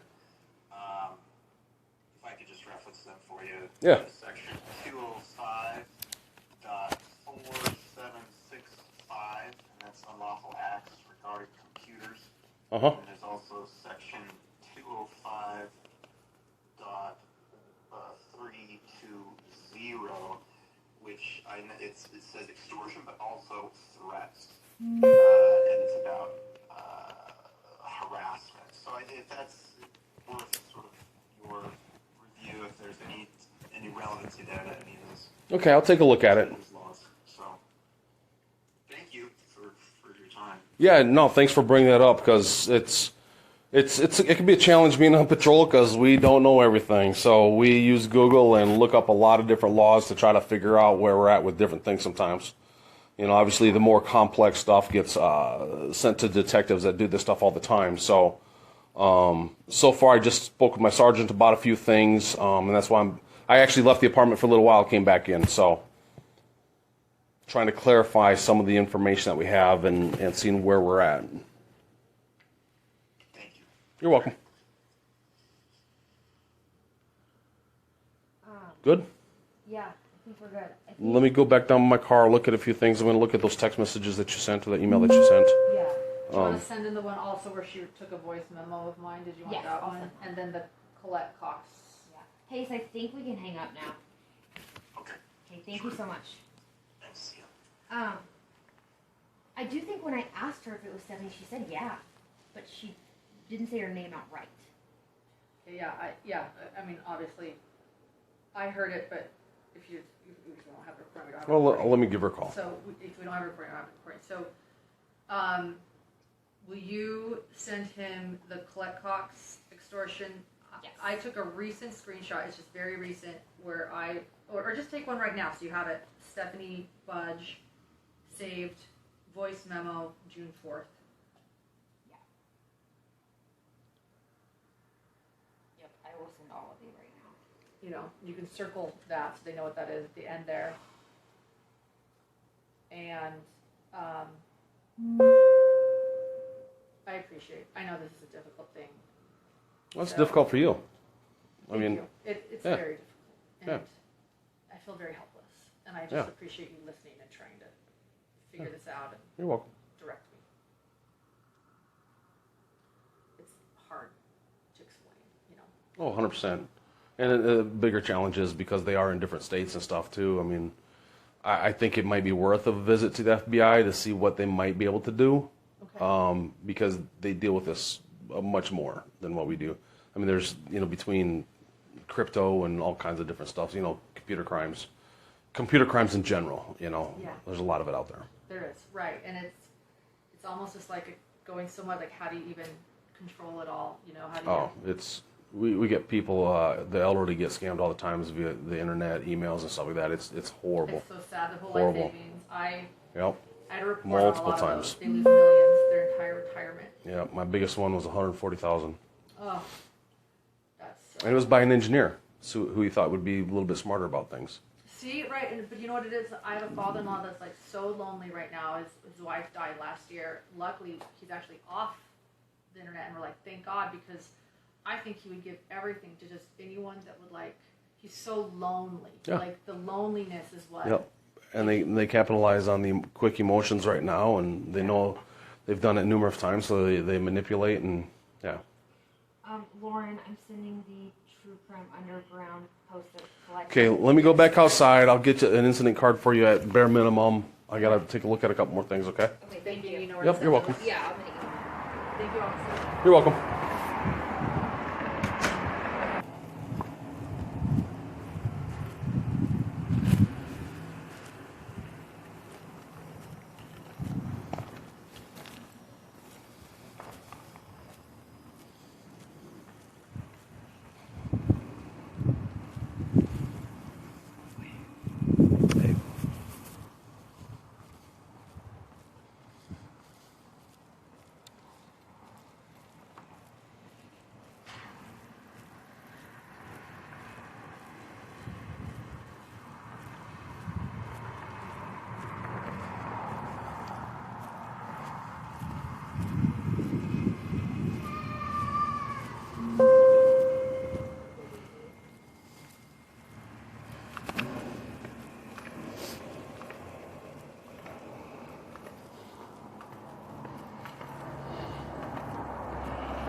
Hi, I heard you. Here's our dog. Hold the I dog. guess I'm She's not. used to you. Okay, yeah, she's used to you now. My feet, I do not step lightly. Before I forget, so here's the incident number right here. Upper left-hand corner. Thank you. If something more comes out of this, then you could go to either police station itself. We got the Green Valley, we got downtown. Downtown, if you really think it goes past, I'm going to try to get a hold of the detective, okay? And see if they can't reach out to you. Or at least your brother, if I can get your brother's information too. To help clarify some stuff. Okay, thank you. Were you able to reach any of those people? No, nobody answered, which is common now.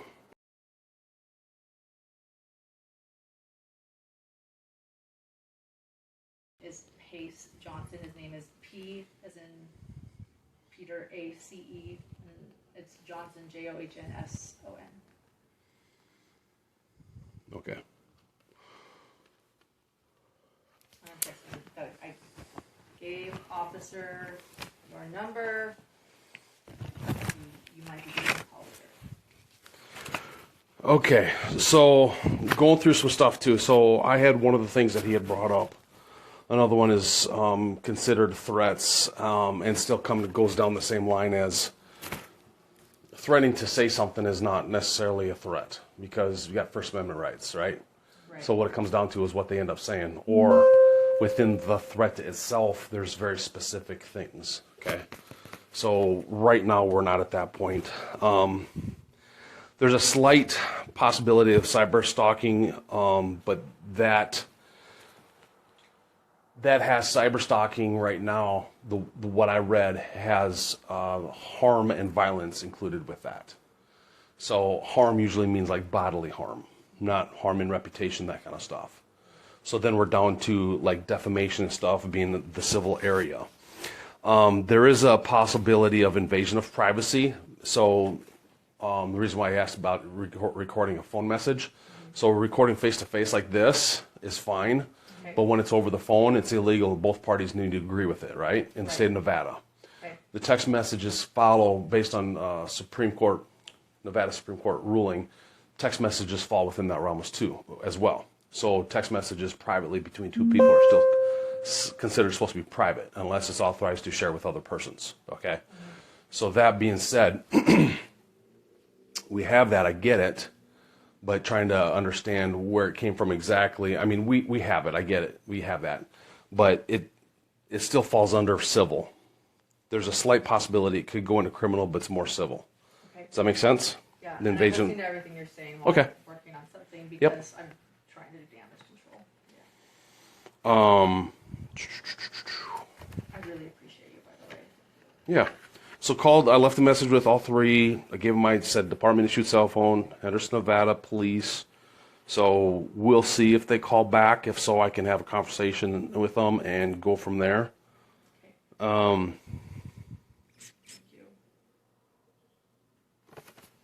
And I pretty much documented everything to include the possible other crimes. There is something that, and I think this is more with the FBI, it's the ECPA, Electronic Communication Privacy Act. Okay. But that falls under federal from what I got from it. So if you go to the FBI and talk to them about it, I really think at this point it would still have to be much more, if the stuff is released, right? So there's the concern of possibly releasing something, but what's going to be released and how damaging that is what's the important part of it. So one, if it gets released or when it does, and then what is the damage done at that time. Does that make sense? Okay. But if you deal with somebody in the PD here, you shouldn't have to rehash everything because I made copious notes. Oh my gosh, you're the best. You have no idea. Thank you. I mean, I've got all the persons involved, the phone numbers, all that stuff. Thank you. Do you think it's worth it to do that? ECPA, I believe that's considered completely federal, yeah. Give me a second here. This may be one of them. Hello? Hello? Yes.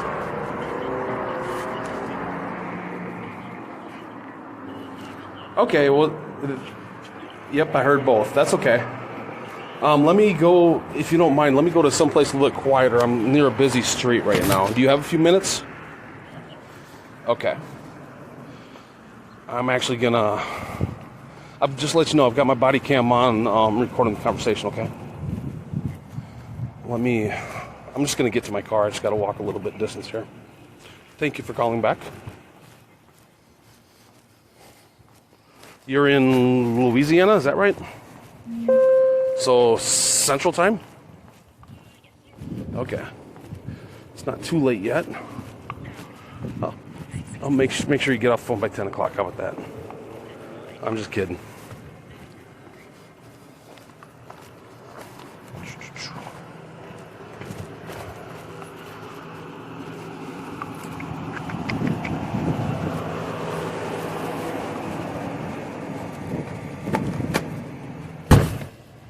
Okay, now it'll be quiet. I left just a slight message with you. Do you understand what I'm calling about? Oh, absolutely. I do. Yes. Okay. Yes. So can you enlighten me, I guess? Yeah. Oh, it's actually, this has been going on for such a long time.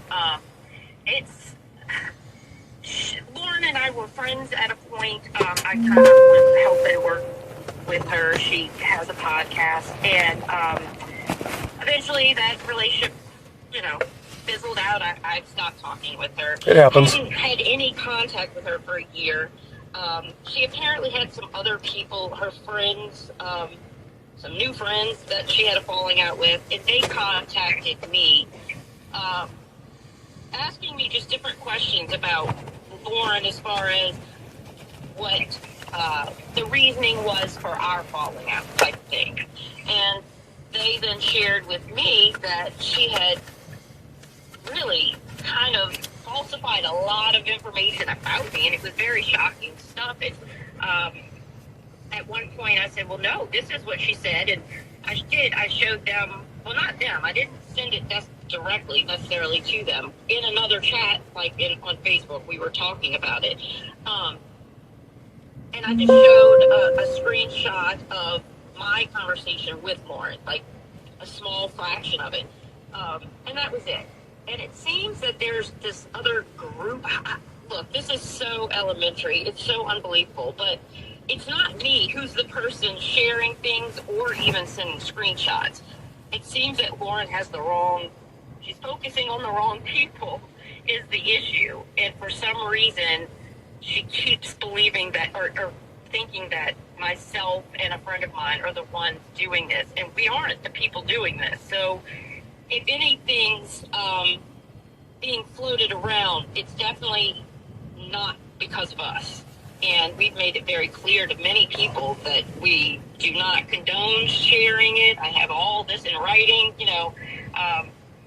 we've even been approached by people, like her friends, saying they wanted to, if we could send screenshots, and we said absolutely not, these aren't to be shared. And I can send that to you. Like, I absolutely am not any part of wanting any kind of issue with Lauren at all. Okay. Yeah, and as far as sharing stuff, I 100% know the laws, and I have not shared anything publicly. I haven't done anything. It's unfortunate that this is happening. Lauren even, I don't know. Lauren doesn't know who's doing this, and so she's just assuming and kind of, I don't know, blaming the wrong people. I guess that's the issue, is that she's kind of like, it's almost like throwing, something at the wall and hoping something sticks. I think she doesn't know where it's all coming from. Okay. So she's starting with the obvious, maybe she thinks, but it's not correct. Okay. So, so as far as messages shared, then. Yeah, I'm sorry. Mm-hmm. No, that's fine. I've got text messages with your name on it that make it look like a copy and paste from that you probably made. I don't know. I mean, but I don't know if I don't even know what these texts are. Like, here's the thing though, Stephanie. Yeah. Are they texts or are they actually Facebook messages? See, here's what the real thing is. Lauren has a podcast. She had about 30, 40 different chat groups, like, on Facebook. And there's multiple people in each one. Okay. So it may look like it will have my name, but there's other people in it. So it may be a conversation, like, she says something, I say something. But anyone who's in this chat can screenshot that, if that makes sense. So it's just because it's my name doesn't mean that I'm the one who screenshotted it. It actually shows two people on here. Is it a text message or is it that's what I'm asking. It looks like a text message to me. Okay. Has the date and time and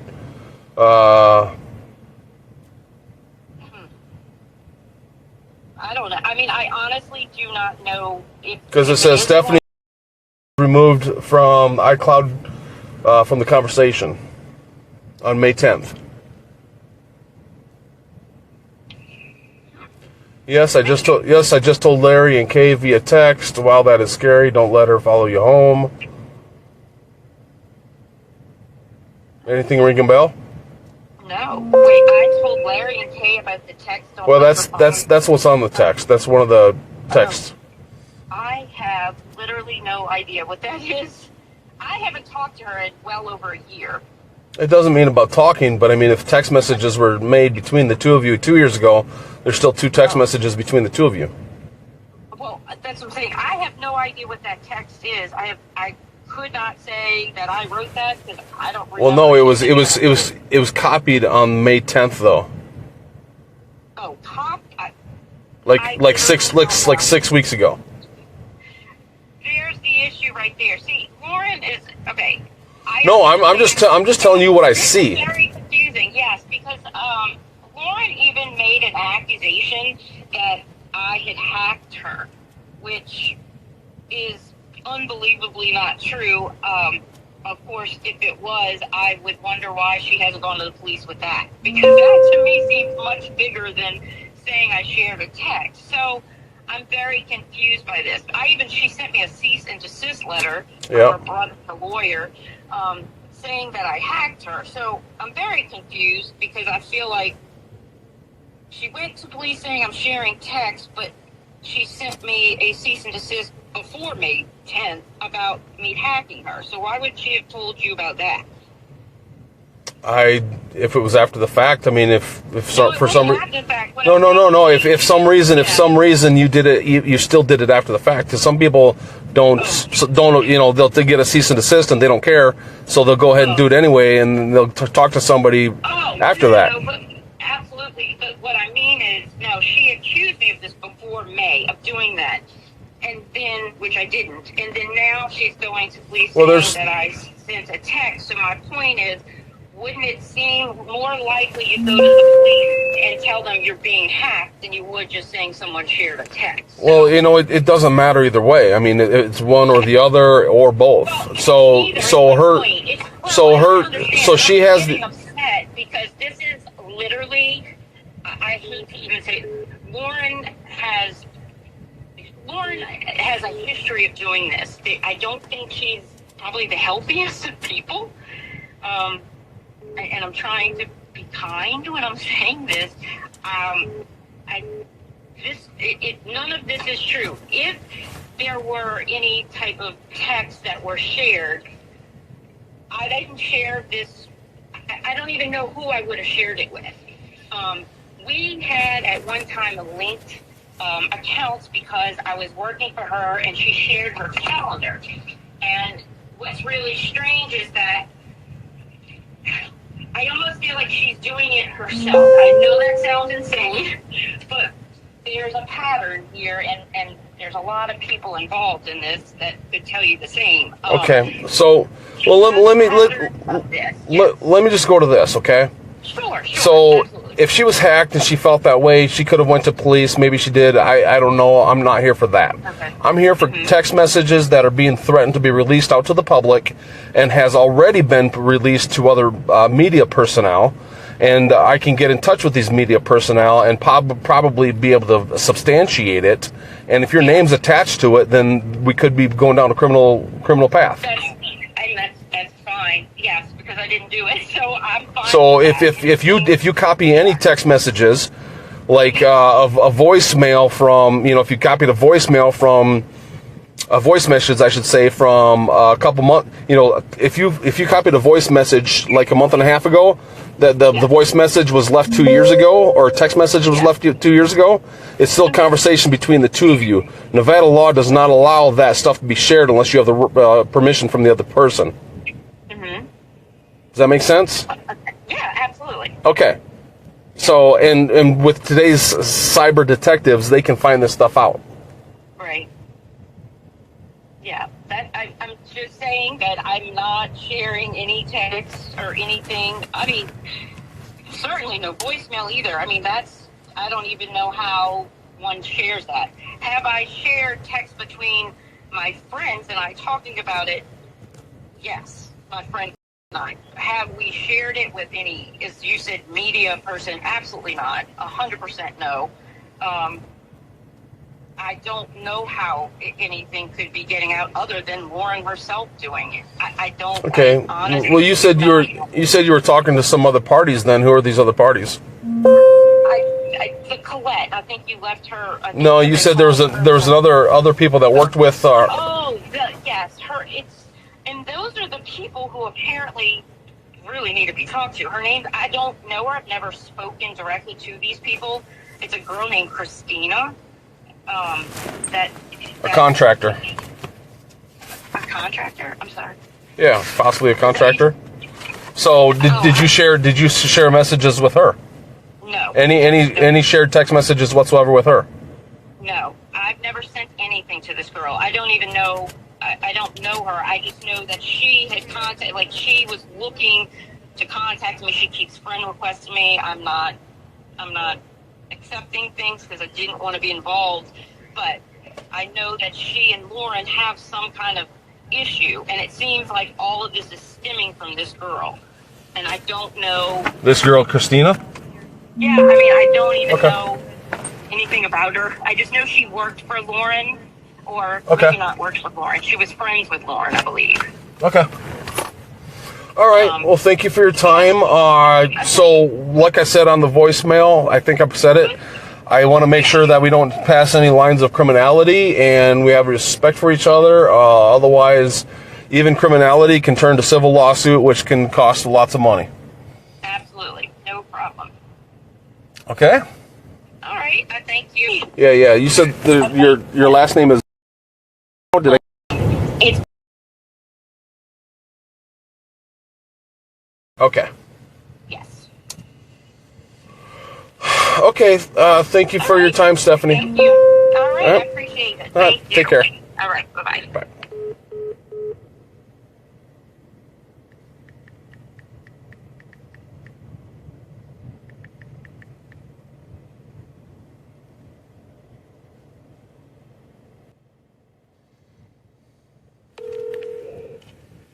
Hello? Hello, this is Officer Bowlby at Henderson, Nevada Police. Is this Jennifer? It is. How are you? All right, good. Thank you for calling me back. You're welcome, yeah. Dealing with this. My grandma's in ICU, so I just keep my phone off. No, that's fine. I'm sorry to hear that. Yeah. Give me 1 second, please. I just let you know I'm recording this with my body camera, right? Okay. You have any? I left you just a little bit of a message. You have any idea why I'm calling you, or you know anything about what I mentioned? Yeah, kind of. So I think I can sum this up really quick for you. At least my perspective. Okay. This is somebody who has a popular true crime YouTube channel, 250,000, maybe more followers. When you say this person, you're talking about Lauren Matthias. Lauren herself. Okay. Yeah. Yep. And I don't like drama. Like, I just do my job and kind of was put into this. Really, I think what the case is here is, just behind people's backs, content creators that she has worked with, victims, family members of violent crimes that we cover, national media cases. She talked crap about a lot of people behind their back. Yep. People do that. Falling out, and her brand is about to be gone. I mean, that's really kind of it. I was sent some messages kind of anonymously that were about me personally, which I don't care. I did not go public and say, look what Lauren Matthias said about me. It's just not how I roll. So I kind of kept it close.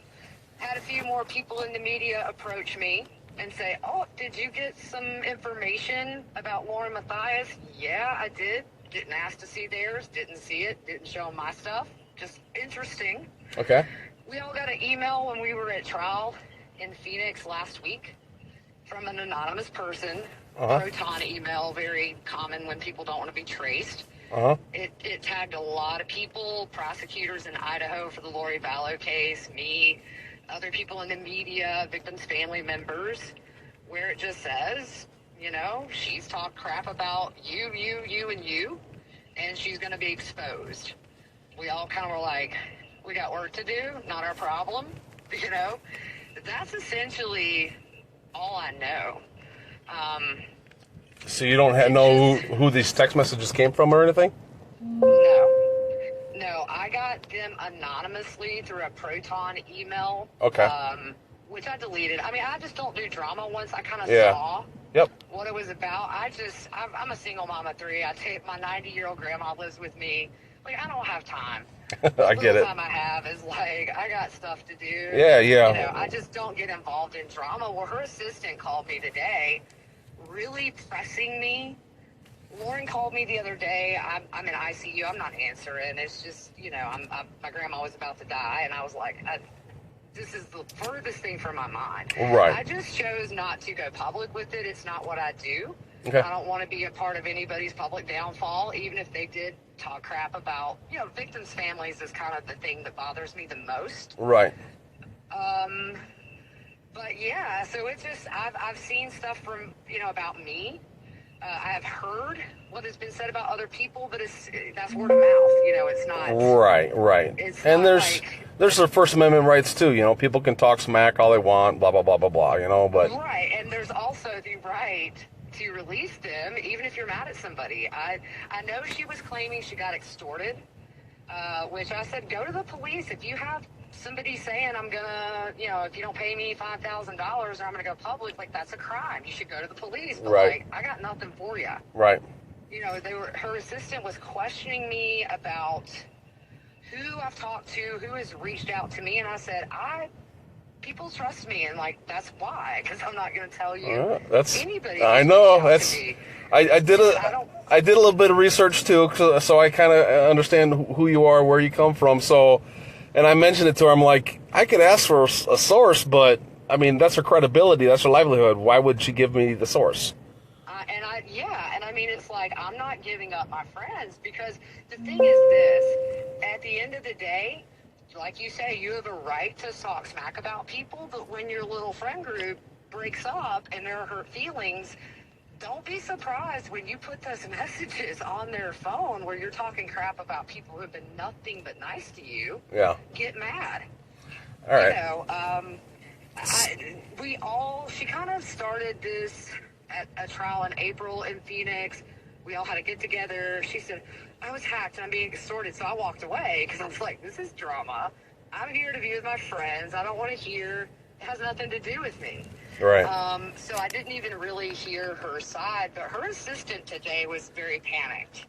I think it's just become clear to her that people have found out the nasty stuff she said really that was unwarranted. We've all been kind to her. Right. And including victims' families that she launched her podcast on and would have live on her show. But not only that, was a friend of them that talked crap about them behind their back for no reason other than just middle school drama. Yeah. So she's in panic mode because her channel is about to be toast. And I've had people say, I hear people want this exposed. People need to know who they're following. 275,000 followers. They need to know they're following somebody that will have somebody on her show that has lost 2 family members to a violent crime, and turn around and go to the group and talk crap about this family member when they visited each other and had time together over, you know what I'm saying? Yeah, I know. So it's really just it's like two-faced and it's so bad. But you know, for me, it's like, we are in our 40s, grow up. Yeah. You know, could I went public and got a lot of clicks? Yeah, but I don't have time for that. Like, right. You know, my cup is empty. Right. And people know, for me, it's like, don't come at me with drama. I've defended her in the past where people have said, you need to talk to Lauren. I'm like, I already talked to Lauren. She's a grown woman. She, you know, if you think her channel is going astray, talk to Lauren. Like, right. I'm not a middleman. I'm not even that close to her. Oh, I'm with you. I'm on a police department. I'm in my early 50s, and there's drama in the police department, and you know, we can talk to bad guys all day long at the hood of our car, but for some reason we can't talk to each other in the locker room. Right. No, it's crazy. And for me, it's just really sad because we deal with a genre, as you know, in law enforcement. It is devastating. And it's very sensitive stuff. Yep. And so people are rightfully going to be mad when they find out a family that you've had on your podcast time and time again that have made you a lot of money, that you have talked bad about them when they have done nothing but sort of invite you into their fragile little worlds at a really terrible time. Right. It's just backlash that's really kind of warranted. To me, because we don't need people like that, in my opinion, in the true crime world. Yeah, it makes everybody kind of look bad. Legit.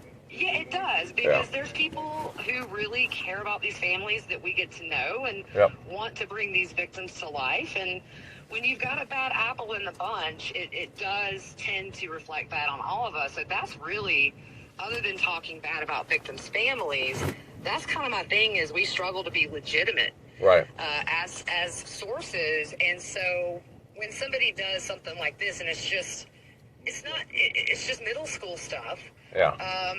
And it comes back and people find out, you know, if somebody doesn't like her and they say, hey, she's talked crap about you, it's kind of their right.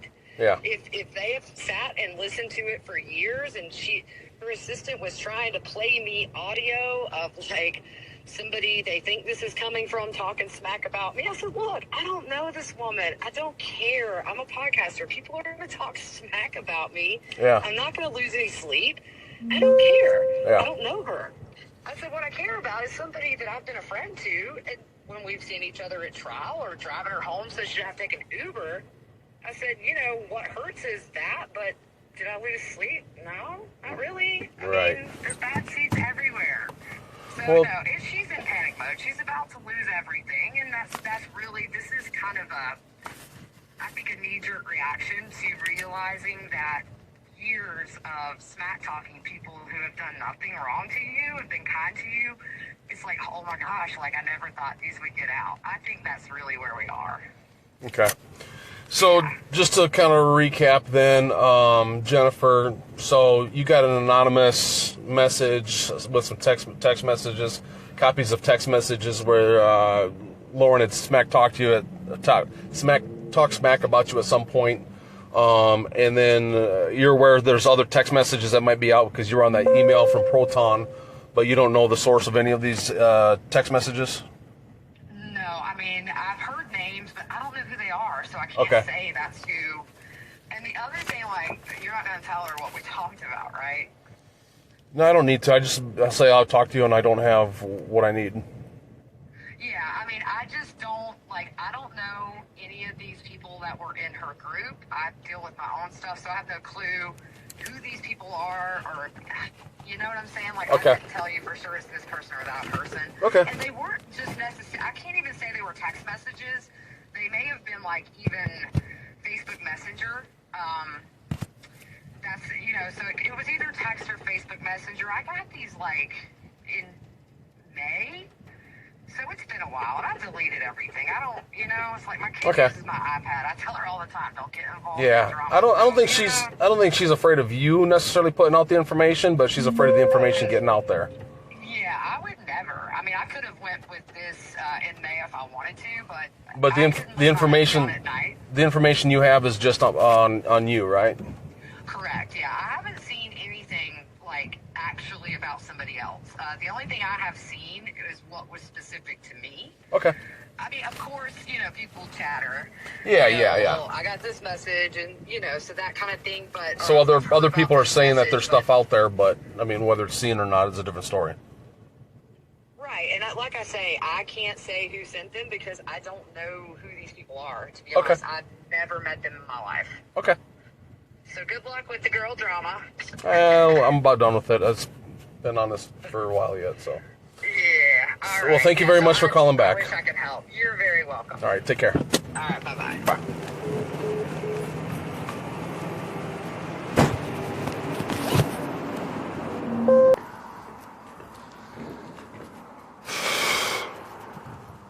I'm back. All right. So, you have the incident number, you have all that. So, yeah, I'm not getting anything from the phone calls that I have. So, it's just documentation right now. So, what are they? Who was it? Unknown sources and anonymous. So, the anonymous Proton email came up, saying that there's information, but I've talked to Jennifer and. Too many names, sorry. OGG is Jennifer. Yeah, and Stephanie. Okay. And what did Stephanie say? She says she's got messages from the past and stuff, denying that she's part of this kind of thing. Says past it. She did mention the she mentioned that person. That she's sending texts. She feels that might be somebody that might be more involved with it, but Okay. but that's once again speculation too. From what my guess is, or based on what she was saying, she's speculating. So whether she knows more or not, she's not sharing it. So and then same with Gigi. She said it was just specific texts to her about her. And she says she don't care. She put it to the side. She's like, she doesn't want a part of the drama. And she has spoke with other people that said they've seen other text messages. Okay. But some of the, the names out there she's not familiar with. Okay. I'm going to throw this out here. And this has been on my mind the whole time.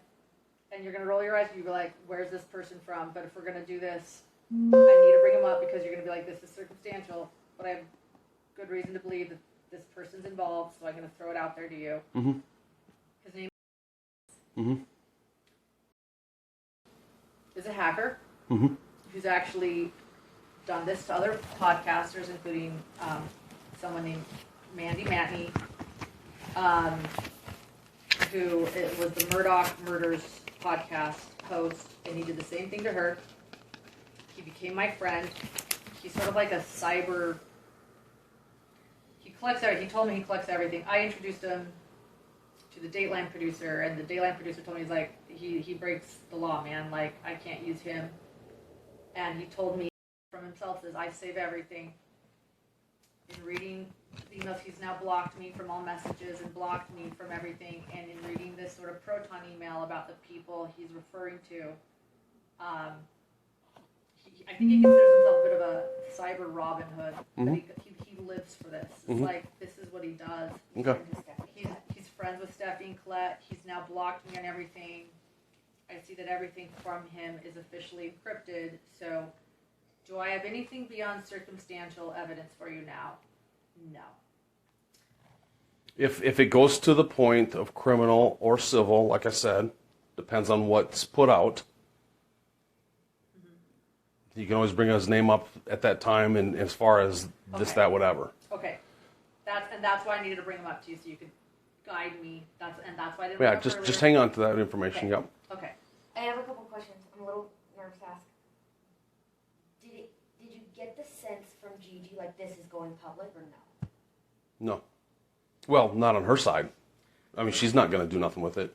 Her mom's sick. She doesn't need drama. She said. No, I know exactly. I agree. Right, but did she tell you what she told us, which is, yeah, get ready. This is gonna go public. And No, she didn't say that. oh, because she told us today that she said, yeah, it's about to Well, go if she public. knows more than what she's leading on, then that's her.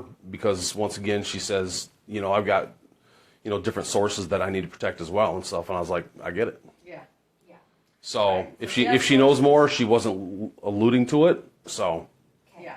And then, but I think if anything, she might be just here because it sounds like you all are in the same group chats / whatever, in this circle of whatever, work group kind of thing. So if she's hearing from circles, text messages from this, phone call from that, then maybe she believes she heard enough.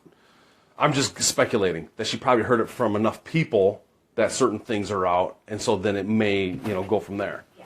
So I take everything, when people tell me things, I take everything with a grain of salt. Right. Because if I say something's going to explode, what do you think? Compared to what does that person think, compared to what that person thinks? Right. Yeah. Or this is huge. Right. What's huge? Yeah. And then my other question, I just, as their assistant, I'm trying to gauge this so I can PR this myself a little bit. Well, crisis. And get crisis management in if we have to in our agency. Did Stephanie maybe get the understanding that this could, if she's doing this shit, it could get bad for Yeah, her? were you able to explain that they're on the line, like they're? If she's releasing stuff, she's on the line? Yeah. Okay. Yeah, 100%. Okay. Yep. Because I think she'd be the one to get a little scared and be like, whoa, back up. Yeah. Did she seem to understand? Yeah, 100%. Yeah. She's the one. Based on her, and this is just phone. I mean, I can't see body language. I can't see body Right, language. body language. Right. I'd be willing to think that it's not necessarily her, although she could be sharing stuff with another party, and that other party is maybe doing this. Yeah. But her herself, probably not. Okay. Would she share this information that I said today with this other person? Yeah. Right. But she suggested she thinks Christina's more involved, and yeah. Well, She mentioned the name Christina twice, so. okay, yeah, Christina is the one that quit the contract work and sent us, That you know, screenshot that I sent you. yeah. Which was funny because that was a screenshot of Stephanie's, but okay. Well, they obviously know each other by name, so. Correct. Yeah. Correct, they do. So it depends on why the sharing of the text, for Right. one. I didn't introduce them, by the way. They didn't know each other. Yeah, so it just depends on why the sharing of the text, you know? Okay. So, but I let her know that I saw the text. And she mentioned Facebook, communication through Facebook Messenger as well, I guess, so. And so she said, I have a bunch of texts, but I'm not sending them out. Yeah, in so many words, yeah. Okay, and she said, again, she understood that she shouldn't be doing this. Yeah. Okay, and Gigi also understood. Yeah, Gigi wants nothing to do with this. I know she doesn't, but then, yeah, we hear she's talking to a lot of people, so, okay. Well, and that's the thing. You hear talking about a lot of people, but what does that mean? Right. Yeah. Okay? Thank Well, you. thank you so much. I really appreciate it. You're welcome. You have no idea. This is Yeah, a little bit I'm longer than I a little bit, expected, like, so emotionally exhausted, I'm so I hoping my don't- sergeant's going to understand. Yeah, I don't mean to just be like sitting here. I'm just like so emotionally exhausted. And Oh, I'm sure you are. I'm not discounting that at all. Yeah, I'm no. sure you got many, many concerns, and the problem with that is, here, you mind taking some advice? please. And it's going to be hard to do, 100%. You're going to have to find a quiet space, a little meditation, go to the gym, whatever it is, whatever gets that stress off, a good walk, a good swim, whatever that is. You need to exercise and just sweat that stuff out. And meditate and say some prayers if you're religious and be like, it is what it is. Because I'm not saying it's not going to hurt if it happens, but you're not going to be able to control whether it happens or not. Yeah. So you're trying to control what you don't know may or may not happen. And that's what's chewing you up right now. You're stressing out so much about what if. Yeah. And you don't know if at all. You're right. Thank you. So all you can do is be prepared for the what if. Whether it's a crisis management person or PR person or whatever the case may be. Yeah. I don't know what their titles are nowadays, but I mean, yeah, you could sit here and what if for every minute of the day, every hour of the day, and it's just going to chew you up. You're going to lose sleep and all that kind of stuff. Find a quiet place, put on some good old 80s music or something and jam out. Or Backstreet Boys or whatever it is, your jam was back in the day. Just go dancing in private or public, doesn't matter. Just blow off some steam. Go to one of these destruction rooms downtown where you get take a sledgehammer to a TV or something. I haven't done that before, but Maybe we we'll go do should. that. Say a prayer, meditate, and then go destruct. Yeah. I'll tell you what, you can thank me later. Yeah.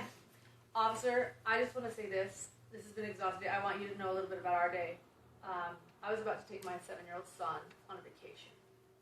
And we heard everything happening, and I had a panic attack. I couldn't even move. Mm-hmm. I make money for my family. I just think Yeah. about how I've hurt my whole family. Mm-hmm. And I didn't know what to do, and she's like, call the police. Like, she called dispatch. I know this is a complicated thing. I know that this is almost like dealing with, like, adults back in high school. He said, she said. We have it in the police department too. Don't worry about it. It's everywhere still.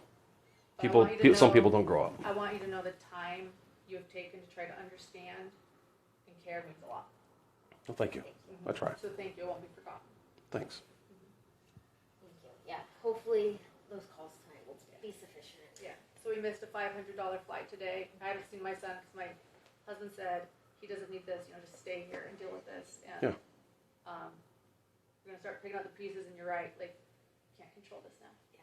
But I really appreciate your efforts. Yeah, you're welcome. Thank you. Thank you. Now close the computer and go break some stuff or something. I know. Will do. All right? Thank you. Just don't break anything on the way there. Yeah. Thank you. All right. Thank you. Take care. I'm so glad you emailed that. I missed your call because I didn't even see it till I looked at that email. Yeah, no problem, no problem. If I remember right, it was a Google voice, so I know that can not work perfectly, so no problem. Just let you know. I appreciate it. Yeah, just let you know I'm recording this conversation on my body cam, all right? Oh, yeah. Thank you. All right, yeah, not a problem.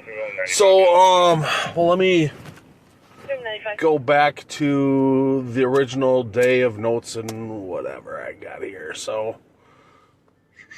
You called me on the 20th, yeah, it was, June 20th. yep. So, I'm guessing by now you have an idea why I called, right? Yeah, for sure. Okay. So, what it came down to is, Actually, if you could, I feel like sometimes, the game of telephone happens. If you could just, I feel like, let's pretend I don't, because it could have gone through, who knows? With the game of telephone, things get rewired in the process. So I feel like maybe I should just hear it from you. yeah, that's fine. I mean, if you don't want to talk about what you've heard or whatever, or what you think it's about, that's just fine. So we had somebody report possible, I'm just kind of paraphrasing in a sense, not theft of text messages, emails, but basically copying and sharing and threatening to use them to injure or, harm reputation pretty much, right? So... Wait, hold on. There's been actual threats. When I say the word threat, it's based on what they were saying. So threat by law, that depends on the state and what the definition of threat is. I'm a little bit, okay, I clearly have no idea then what's going on. I guess, what's the definition of threat in Nevada? Okay. I literally have no idea. Okay. So we don't need to go quite there because if you don't know what I'm talking about, then I'm not going to go into deep definition of this, that, whatever. Okay. Yeah, no. So somebody that you had worked for in the past, you were contracted to work with. Let me just get this straight. And I hate to say it, but we go from calls to calls to calls to calls, so I don't want to make sure that I have You're fine. get everything proper here. So, Lauren Matthaias. Yeah, Matthias. Matthias, okay. So you were contracted to work for her, I believe. Is that correct? No, I mean we were friends, and she asked me to do a few design jobs for her, and I said I would give her a friend discount, but I would still charge her. So I wouldn't necessarily consider myself a contractor for her. I was a friend doing a favor, and I obviously still billed for my time at a discounted rate. Okay. So you knew her, and you did business for her, compensated for it, whatever, right? Yeah. Okay. Well, there's between some other parties, there was discussion of and a particular email that went out about some text messages that could be damning to her in a sense from her point of view. Are you talking about the one Lauren sent herself? She sent it herself. I just know that there were some text messages out there. She was concerned of being put out in the public.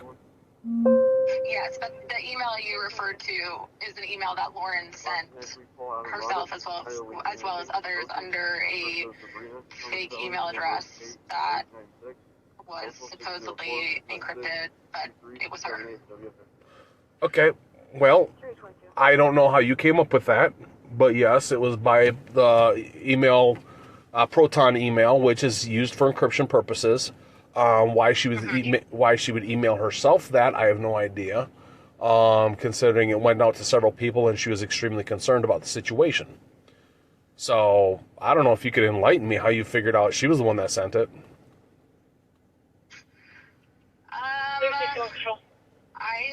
Okay, hold on. Because here's the thing. Here's the thing I don't want. Hold on. I want to, but here's where I'm nervous. Okay, I don't know what extent Lauren's going to go with what she's doing.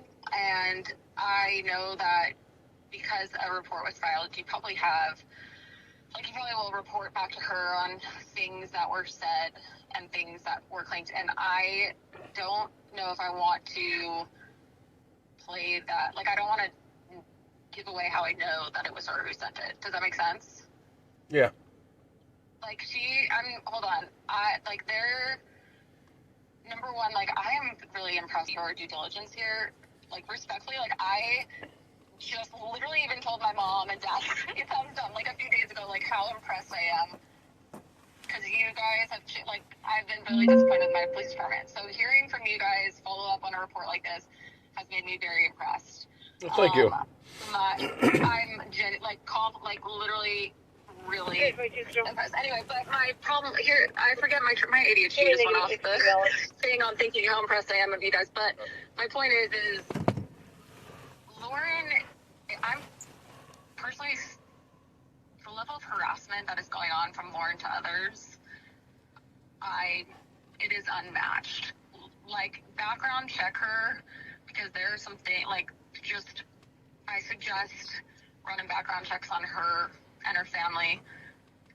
It's just, I'm just a little nervous to volunteer much more information just because of the nature of her. I don't know how else to say it. Okay. Well, let me think how I could do this to ease your mind, I guess. So this is obviously across several states because there's several names that were brought up that live in different parts of the United States, right? So the concern, Yes. the concern that she brought was text messages that were supposedly threatened to be put out there, and once again to possibly tarnish her reputation. So, And I've never screenshotted anything she has sent me. Like, I've never done any of that. I'm not worried about that at all. I can be very open with you. I've not threatened her. She has threatened me. And this is so interesting to me that, like, I just don't know her game plan. I don't know her end game here.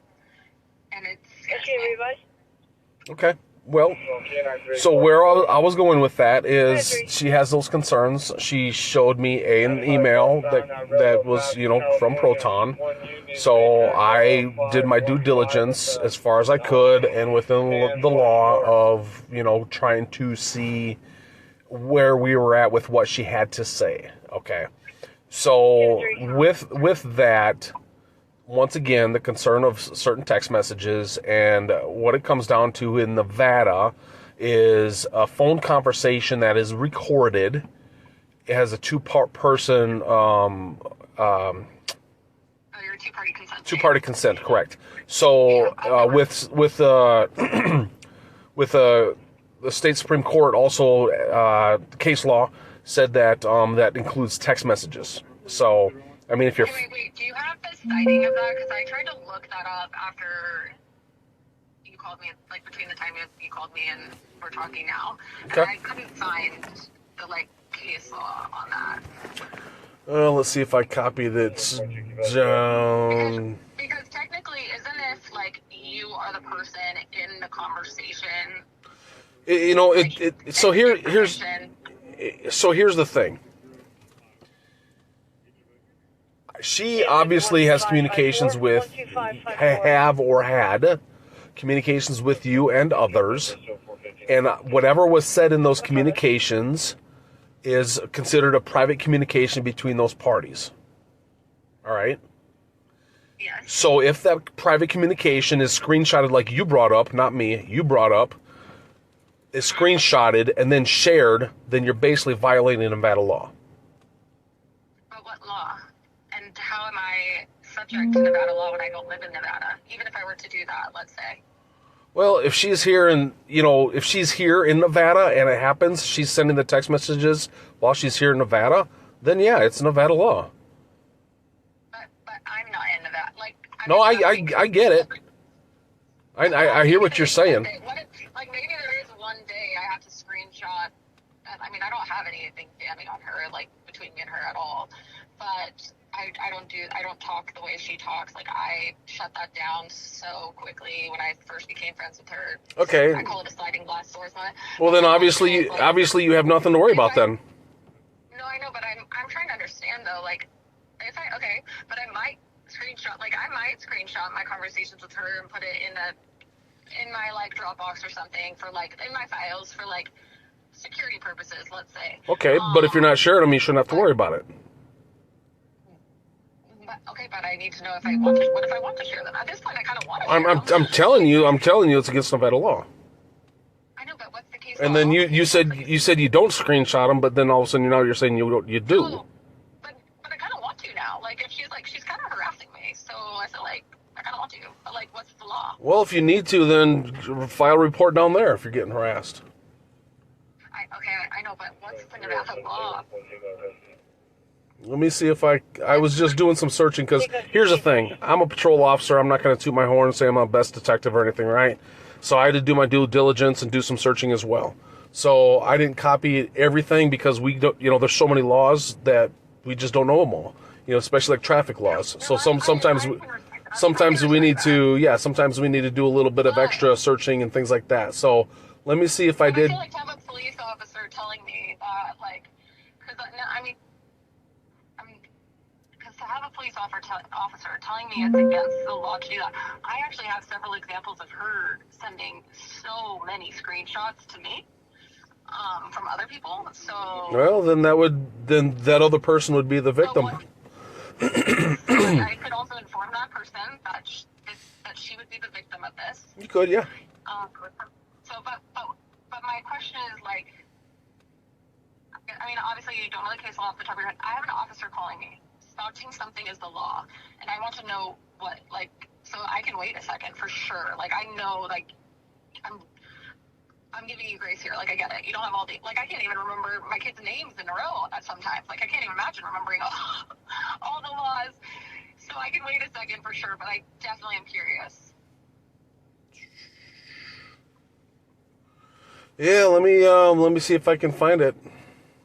See if I,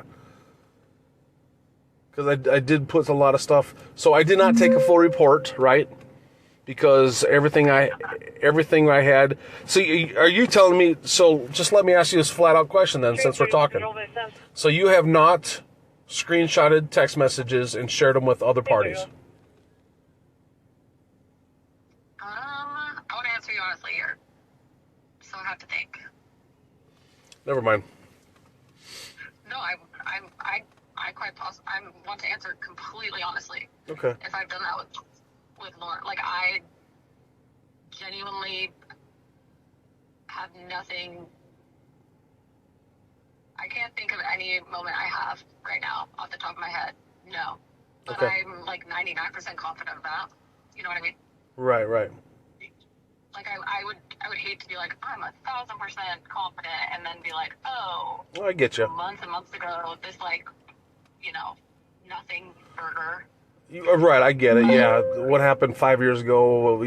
8 months ago, whatever. Unfortunately, I was not friends with her 5 years ago. Whew. Oh.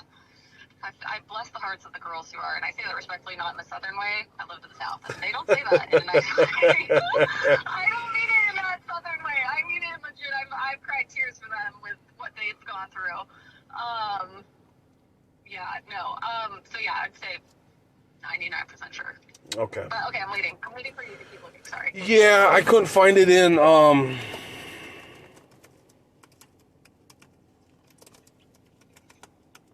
For me, like, as a person getting a call from an officer in another state claiming something is against the law in that state, I want to know the law. If I have an officer calling me, yep. But are you harassing me as the officer? I don't think you are. I'm just saying, like, I am on guard here, so I need to know what this law is.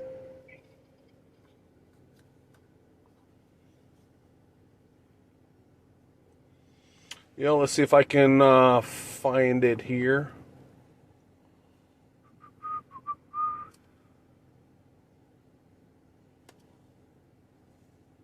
That's one thing that I didn't, looking through my notes, I didn't copy that exact one.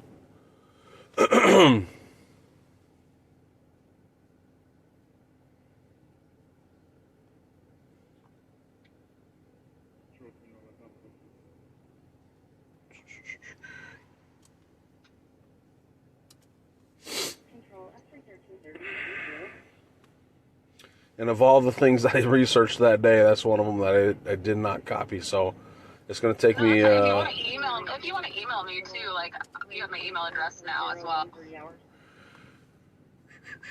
Yeah, I could. When I find it, I'll find it. When I find it, I'll. I do have a couple questions, if you don't mind. Yeah. I know you had several questions in the email, so go ahead and shoot. Yeah. What is what's the, did you say extortion, or what is the, isn't that the extortion someone trying to threaten for monetary gain or personal gain to some degree? Yeah. Why are you asking that?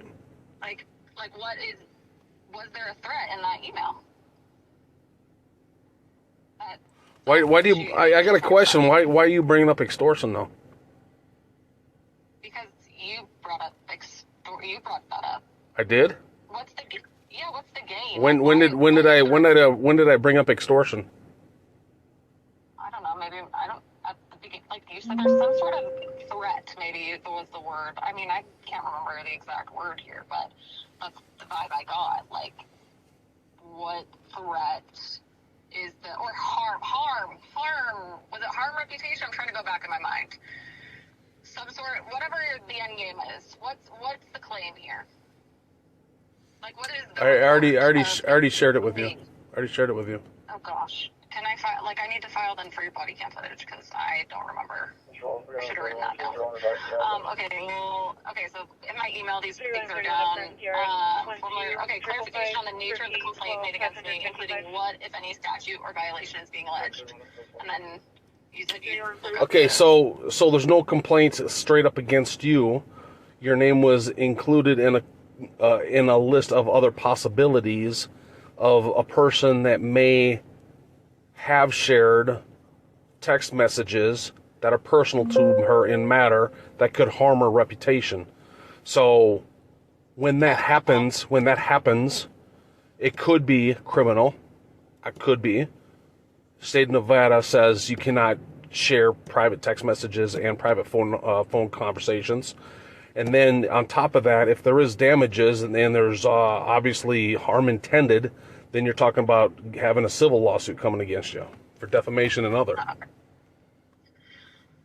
Okay, and then, so I'm not the subject of an official investigation or report. That's what you're saying? So, not at this time, no. So, based on the information I initially had, so when we get a call for service, right? I'm guessing you don't do any of the stuff that she does, right?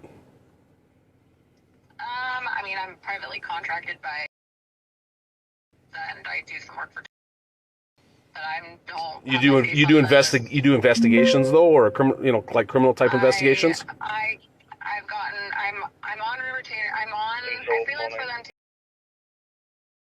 Okay, so but you're not doing criminal investigations in depth ones like a detective though, right? Or are you? Oh gosh, no. Okay. No, gosh, in my dreams maybe, but no. Well, the reason why I'm asking is because that kind of helps me understand the level of knowledge you have within this arena, in a sense. Does that make sense? Oh yeah, I mean, I understand the true crime, true crime. That's why I'm asking for these in-depth questions. Right, and that's what the questions were kind of odd for me, so I was like, why would she need this, whatever. So what ends up happening is we get a call for service, right? The call for service is for this, that, whatever. It could be petty larceny, could be, civil matter, could be, a number of things, right? So based on the call for service, the initial notes for the dispatcher, we go to the scene and we talk to the individual, right? Based on the initial meeting with that individual, who will call a person that reports, it might turn into, yes, they are a victim, or maybe they're not a victim. So sometimes they say certain things and they don't understand the law, so we need to educate them what the law says. So if it is something that they talk to us about and there is proper proof that a law had been, broken, then we'll take a criminal report. And the criminal report, so then they become a victim at that time. Otherwise, it's an allegation possibly, or something that's just unfounded, or something we just take the information and hang on to until something else comes to light out of it. Does that make sense? Yes. So every call for service we go to, whether it's an accident or whatever, because even an accident, we might not give a criminal citation to, when I say criminal, a traffic citation. So every call for service that we have as a police officer, we go, we talk, we make sense of what the situation is, and then we take notes and go from there the proper direction that we need to go. All right? So not every call for service ends up being a report, and not every report becomes a true investigation. Sometimes a report is just documenting stuff, and it's a non-criminal report at that time. Based on what she was telling me, there was absolutely nothing I had at that time to say that a crime had been committed, or for that matter, who truly committed a crime, because of the information that I had. Does that make sense? Yep, I'm following. So we will still make a few phone calls on that person's behalf. Let's say it's a neighbor, right? Apartment complex or next door neighbor, and they're having problems with the person down the street or up above them. Hey, we can document this stuff. I can call this person. I can stop by their house. I can talk to them. Do you want me to do that? Yes or no? No, it's just going to raise flags. I don't want to create any hassle. I don't want to do this. So therefore, no, don't contact them. I just want to document it. Okay, we won't contact them. Oh, yes, please contact them. I want them to know that this is a serious matter to me, blah, blah, blah, blah, blah. Okay, fine. So in this case, I contacted you based on her request to have a conversation with you and to basically say, hey, this is, here's what it is in Nevada to break the law, and please don't go down those roads if you haven't, blah, blah, blah. So, it's not necessarily an investigation. We're having a conversation and listening to what you got to say. She didn't even think you'd even possibly talk to me, and a couple with the other people that I called, same thing. So, and sometimes when this stuff is out there and I have a conversation with somebody, maybe people have thoughts of doing something, and then all of a sudden they're like, yeah, maybe it's not a good idea. I will be straight up with you. She has said some terrible things, and she is scrambling. Like, she has done some pretty freaking awful things. Yep. She is so nervous. And it's not me. I will let other people tell their story if they want. I have zero interest in sharing other people's stories or names when it's not my own. But I will say, from my own perspective, you are being used as a pawn in her game, and she is so scared that what she has said and what she has done becomes public information, because it is so awful. It is so awful. And that right there is why I'll talk to you. She doesn't think I'll talk to you because really I don't have anything to say. I made it very clear from the beginning of our friendship, I don't talk shit on people. I don't want to hear anyone talk shit on anyone. That is too heavy in my life. I don't want that. I like people. I genuinely like people. And I've experienced some people, like this human being, where I come to a crossroads of whether I'm going to like people or not still, because, one bad lemon or whatever doesn't make them all bad, but I'm just saying, she is terrified that the things she has done and what she has said is going to become public, and she's trying to scare people into silence, and you're being used as her pawn. So I suggest, I really would like to know what is the case law that is being used as this complaint, because in my opinion, it is completely unfounded and completely unbiased. And I'm ticked off that your good resources, because I'm not joking, like, I wasn't even saying that to, like, offer, like, a, you know, suck up or brown nose you. Like, you guys doing this is, like, so admirable to me, because I'm pissed. And I'm also pissed. I'm also pissed that my local police department freaking sucks right now. And, like, here I am. Here this girl has used her local police department as a pawn to scare people into silence, because what she's done is that messed up, officer. I'm so sorry, but it is so messed up. And guess what? I have zero desire to get anything out of her. It's her, whatever. Her reputation, that's on her. Not on me. I'm not. She can do whatever she wants with her own reputation. But she's done it. And if other people decide to talk about it publicly, I mean, I don't, yeah, whatever. But, like, I just don't, like, you're just respectfully being used as her pawn to scare people. And I'm not scared, so I'm talking to you. Because I haven't done anything wrong. And so that's where I'm like, hey, if you're going to be, I want to know like, you're being used as her pawn. What is the law that she is using? Because this is, like, she has a pattern and a history of this. And I might not be an investigator, but I sure as hell am talking to people that were in her life years ago that actually, like, live really close to me, or that I have millions of mutual friends with, because it's like, are you okay? Like, is this a pattern? Like, what's going on here? Okay, so here's the thing. You're right. If she is using me, that is a shame, right? But once again, we go to every call for service and we try to make sense of it. Based on what I had. Yeah, no, I appreciate. Okay, so, you. but please listen, please.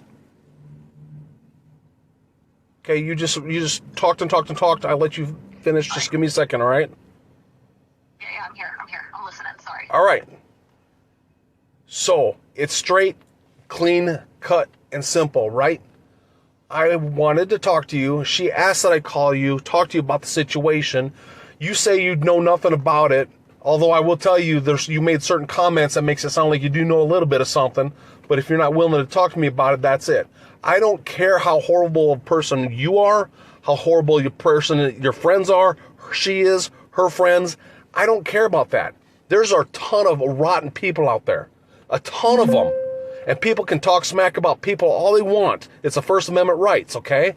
It doesn't matter. They are shitty people out there, to include shitty parents, right? But until it crosses criminality, they're just shitty people.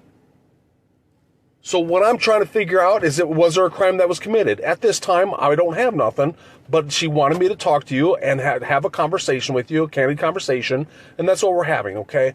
I'm not going to go deep into, answering all your questions on this. If these are the answers you have, that you know nothing about it in a sense, and you're not copying them and sharing them, great. Now, if you do that, I would be extremely careful, because yes, it could pass criminality, and there could be a civil lawsuit. But that's not criminal. Why would a police officer be involved? I just told you. They call us.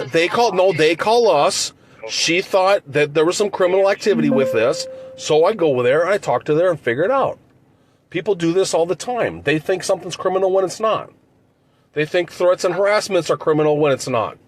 Threats have to be very specific in the state of Nevada.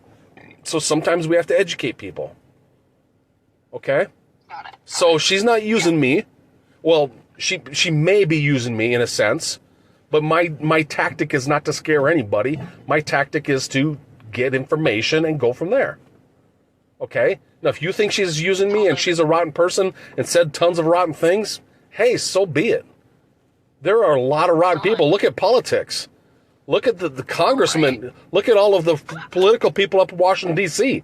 Lies coming out of their mouths all the time. The news people. Propaganda, news, lies all the time.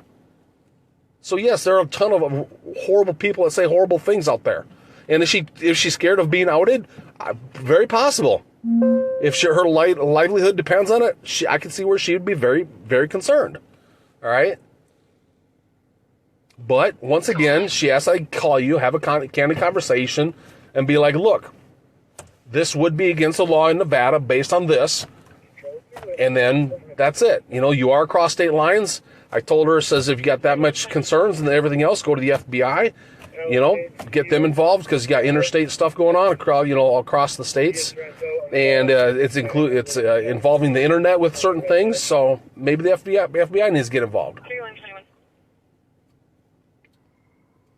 So that's where we're at. You have any other questions? No, I just feel really awful for interrupting you earlier. That's okay. Thank you for apologizing. Everybody has emotions when it comes to certain things. What this comes down to truly is if somebody says, this is kind of me taking myself out of the officer's role in a sense. If somebody says rotten things about somebody else, they're just a rotten person. Cut yourself off and let it go to the wind. But if there's anything being focused with that and pushed out to help harm them, there's multiple people that are being harmed and not just the one person, you know? And is it worth it? Is worth all that aggravation, all that bad juju and all the tension and everything else really worth it? Sometimes it's better just to what I called in the military, cut sling load and let it go. You know, or in church, bless it and let it go.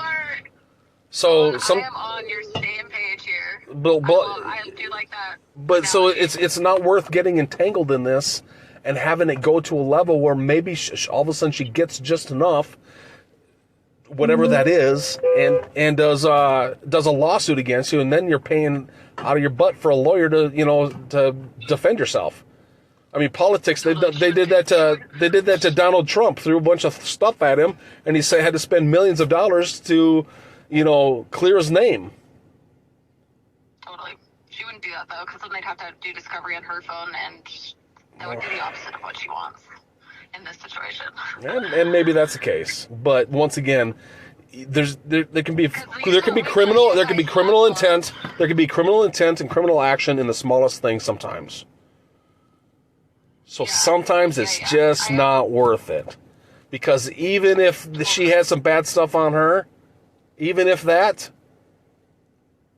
her reputation is, damaged, a criminal record can be just as bad. And then the reputation of others involved. Because now all of a sudden you're a news source that you can't trust.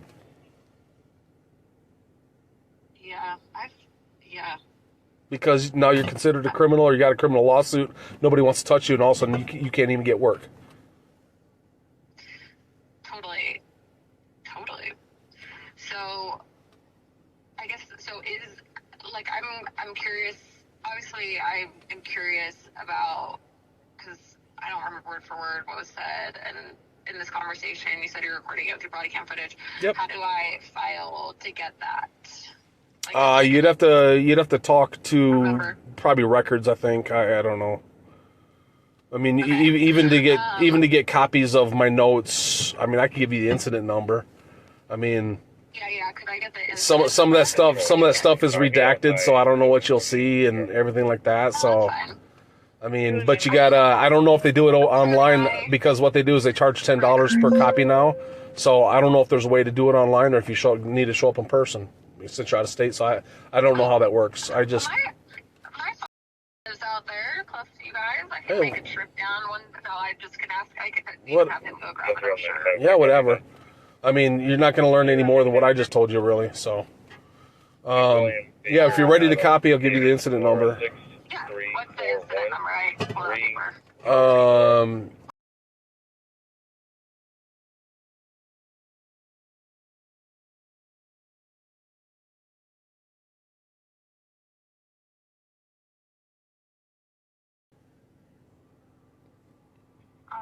Also, I really appreciate what you said, and I just want to be clear. I don't want to insult. I did not mean to insult you by calling you a pawn in our game, because it had. No, don't worry.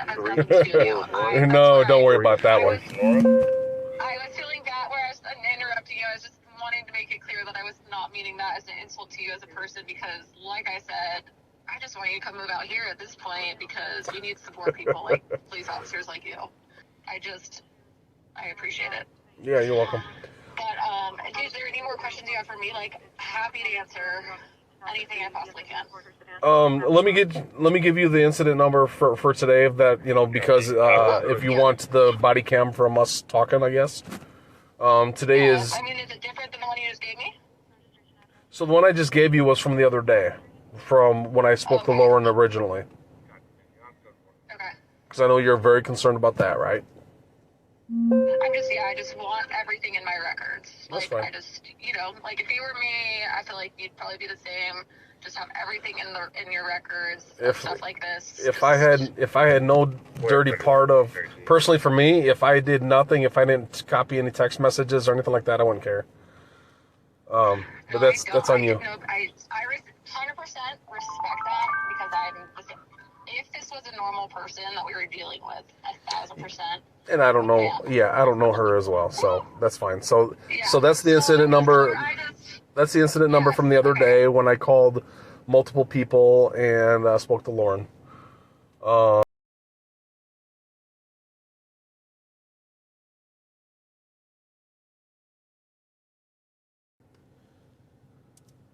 Is it HP as well? It's HP is like Henderson Police, so it's you could put that in there, but the records they'll know.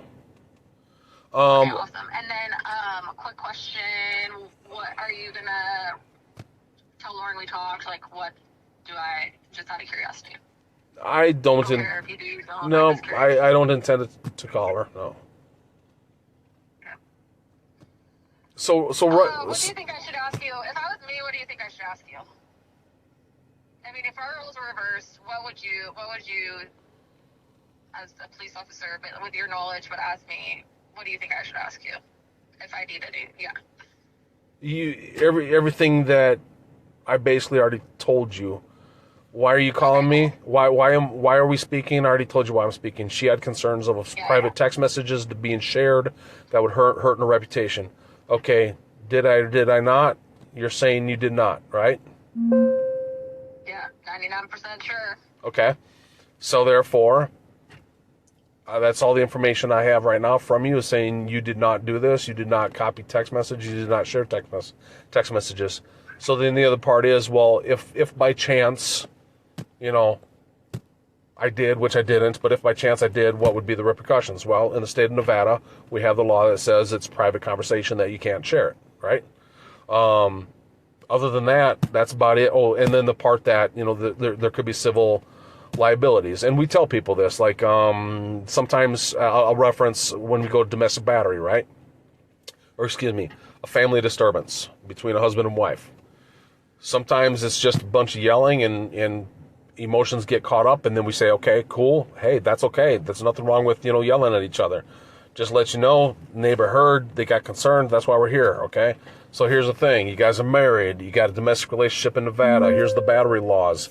So make sure you don't push, throw, this, that, whatever. So we give fair warning of, if you pass these things, it'll be considered domestic battery, and that's a crime, So therefore, we'll end up having to take somebody to jail. So we give the fair warning that this, and constitutes a crime. So therefore, that's my example. So same thing when I have conversations like this, when there's kind of a question and answer kind of time frame, not a true investigation in a sense. It's like, well, okay, here's where we're at. If you were to pass these lines, here's the possibility. Well, if lines were to be passed, you could be, a civil lawsuit be, put up against you by the other party. So there's basically the warning that I have for you. There's really nothing more to know. No, totally. And you'll email me the. Yeah, I'm kind of disappointed because it came up right away on my first page when I looked it up a couple weeks ago. So I know I saw it. I don't know why I didn't make a full copy of it, but I will try to find that again and send it to you if I see it. Awesome. I appreciate it. Yeah, not a problem. I appreciate it. Well, thank you for your time, and yeah, she just. If there's anything else I can do for you. Yeah, just the other persons I spoke to as well kind of had some of the same comments, where Lauren could be a better person, could keep her mouth shut maybe on certain things, and Lauren's possibly concerned about her reputation, which I get it. And they said they weren't even involved with certain things. Like, it's okay, and it's what it is. So, Totally. all right. Totally. I appreciate it. And again, if you need a chat with someone who might interrupt you, just call me. No. I mean, I can understand. People is gonna be thinking about that for like a week now. Oh, I interrupted this officer, and he just I feel so bad. So here's the thing. We deal with people that are usually very emotional about what's going on. So sometimes when our emotions are taken over, we, have diarrhea of the mouth and we keep on talking. So, I do not. That I didn't want to hurt your feelings. No, I do not take any. I can't take anything personal with this job. Are you kidding me? I got people bad mouthing me from the. I got people bad mouthing me from the back seat. So. I support the men in blue. So I just always want to, and I respect the men in blue, and I want to always show my respect, and that's why I got in my head for a second too of like, oh, I'm coming across disrespectful, and all I care. I am very respectful of the police and what you guys do, and there's a lot of people who aren't. So I just needed to make sure that was clear. Okay. Well, anyway, you have a great evening, and yeah, let me know if you need anything else. All right, we'll do. Thanks. You have a good night as well. Okay, bye. Bye-bye.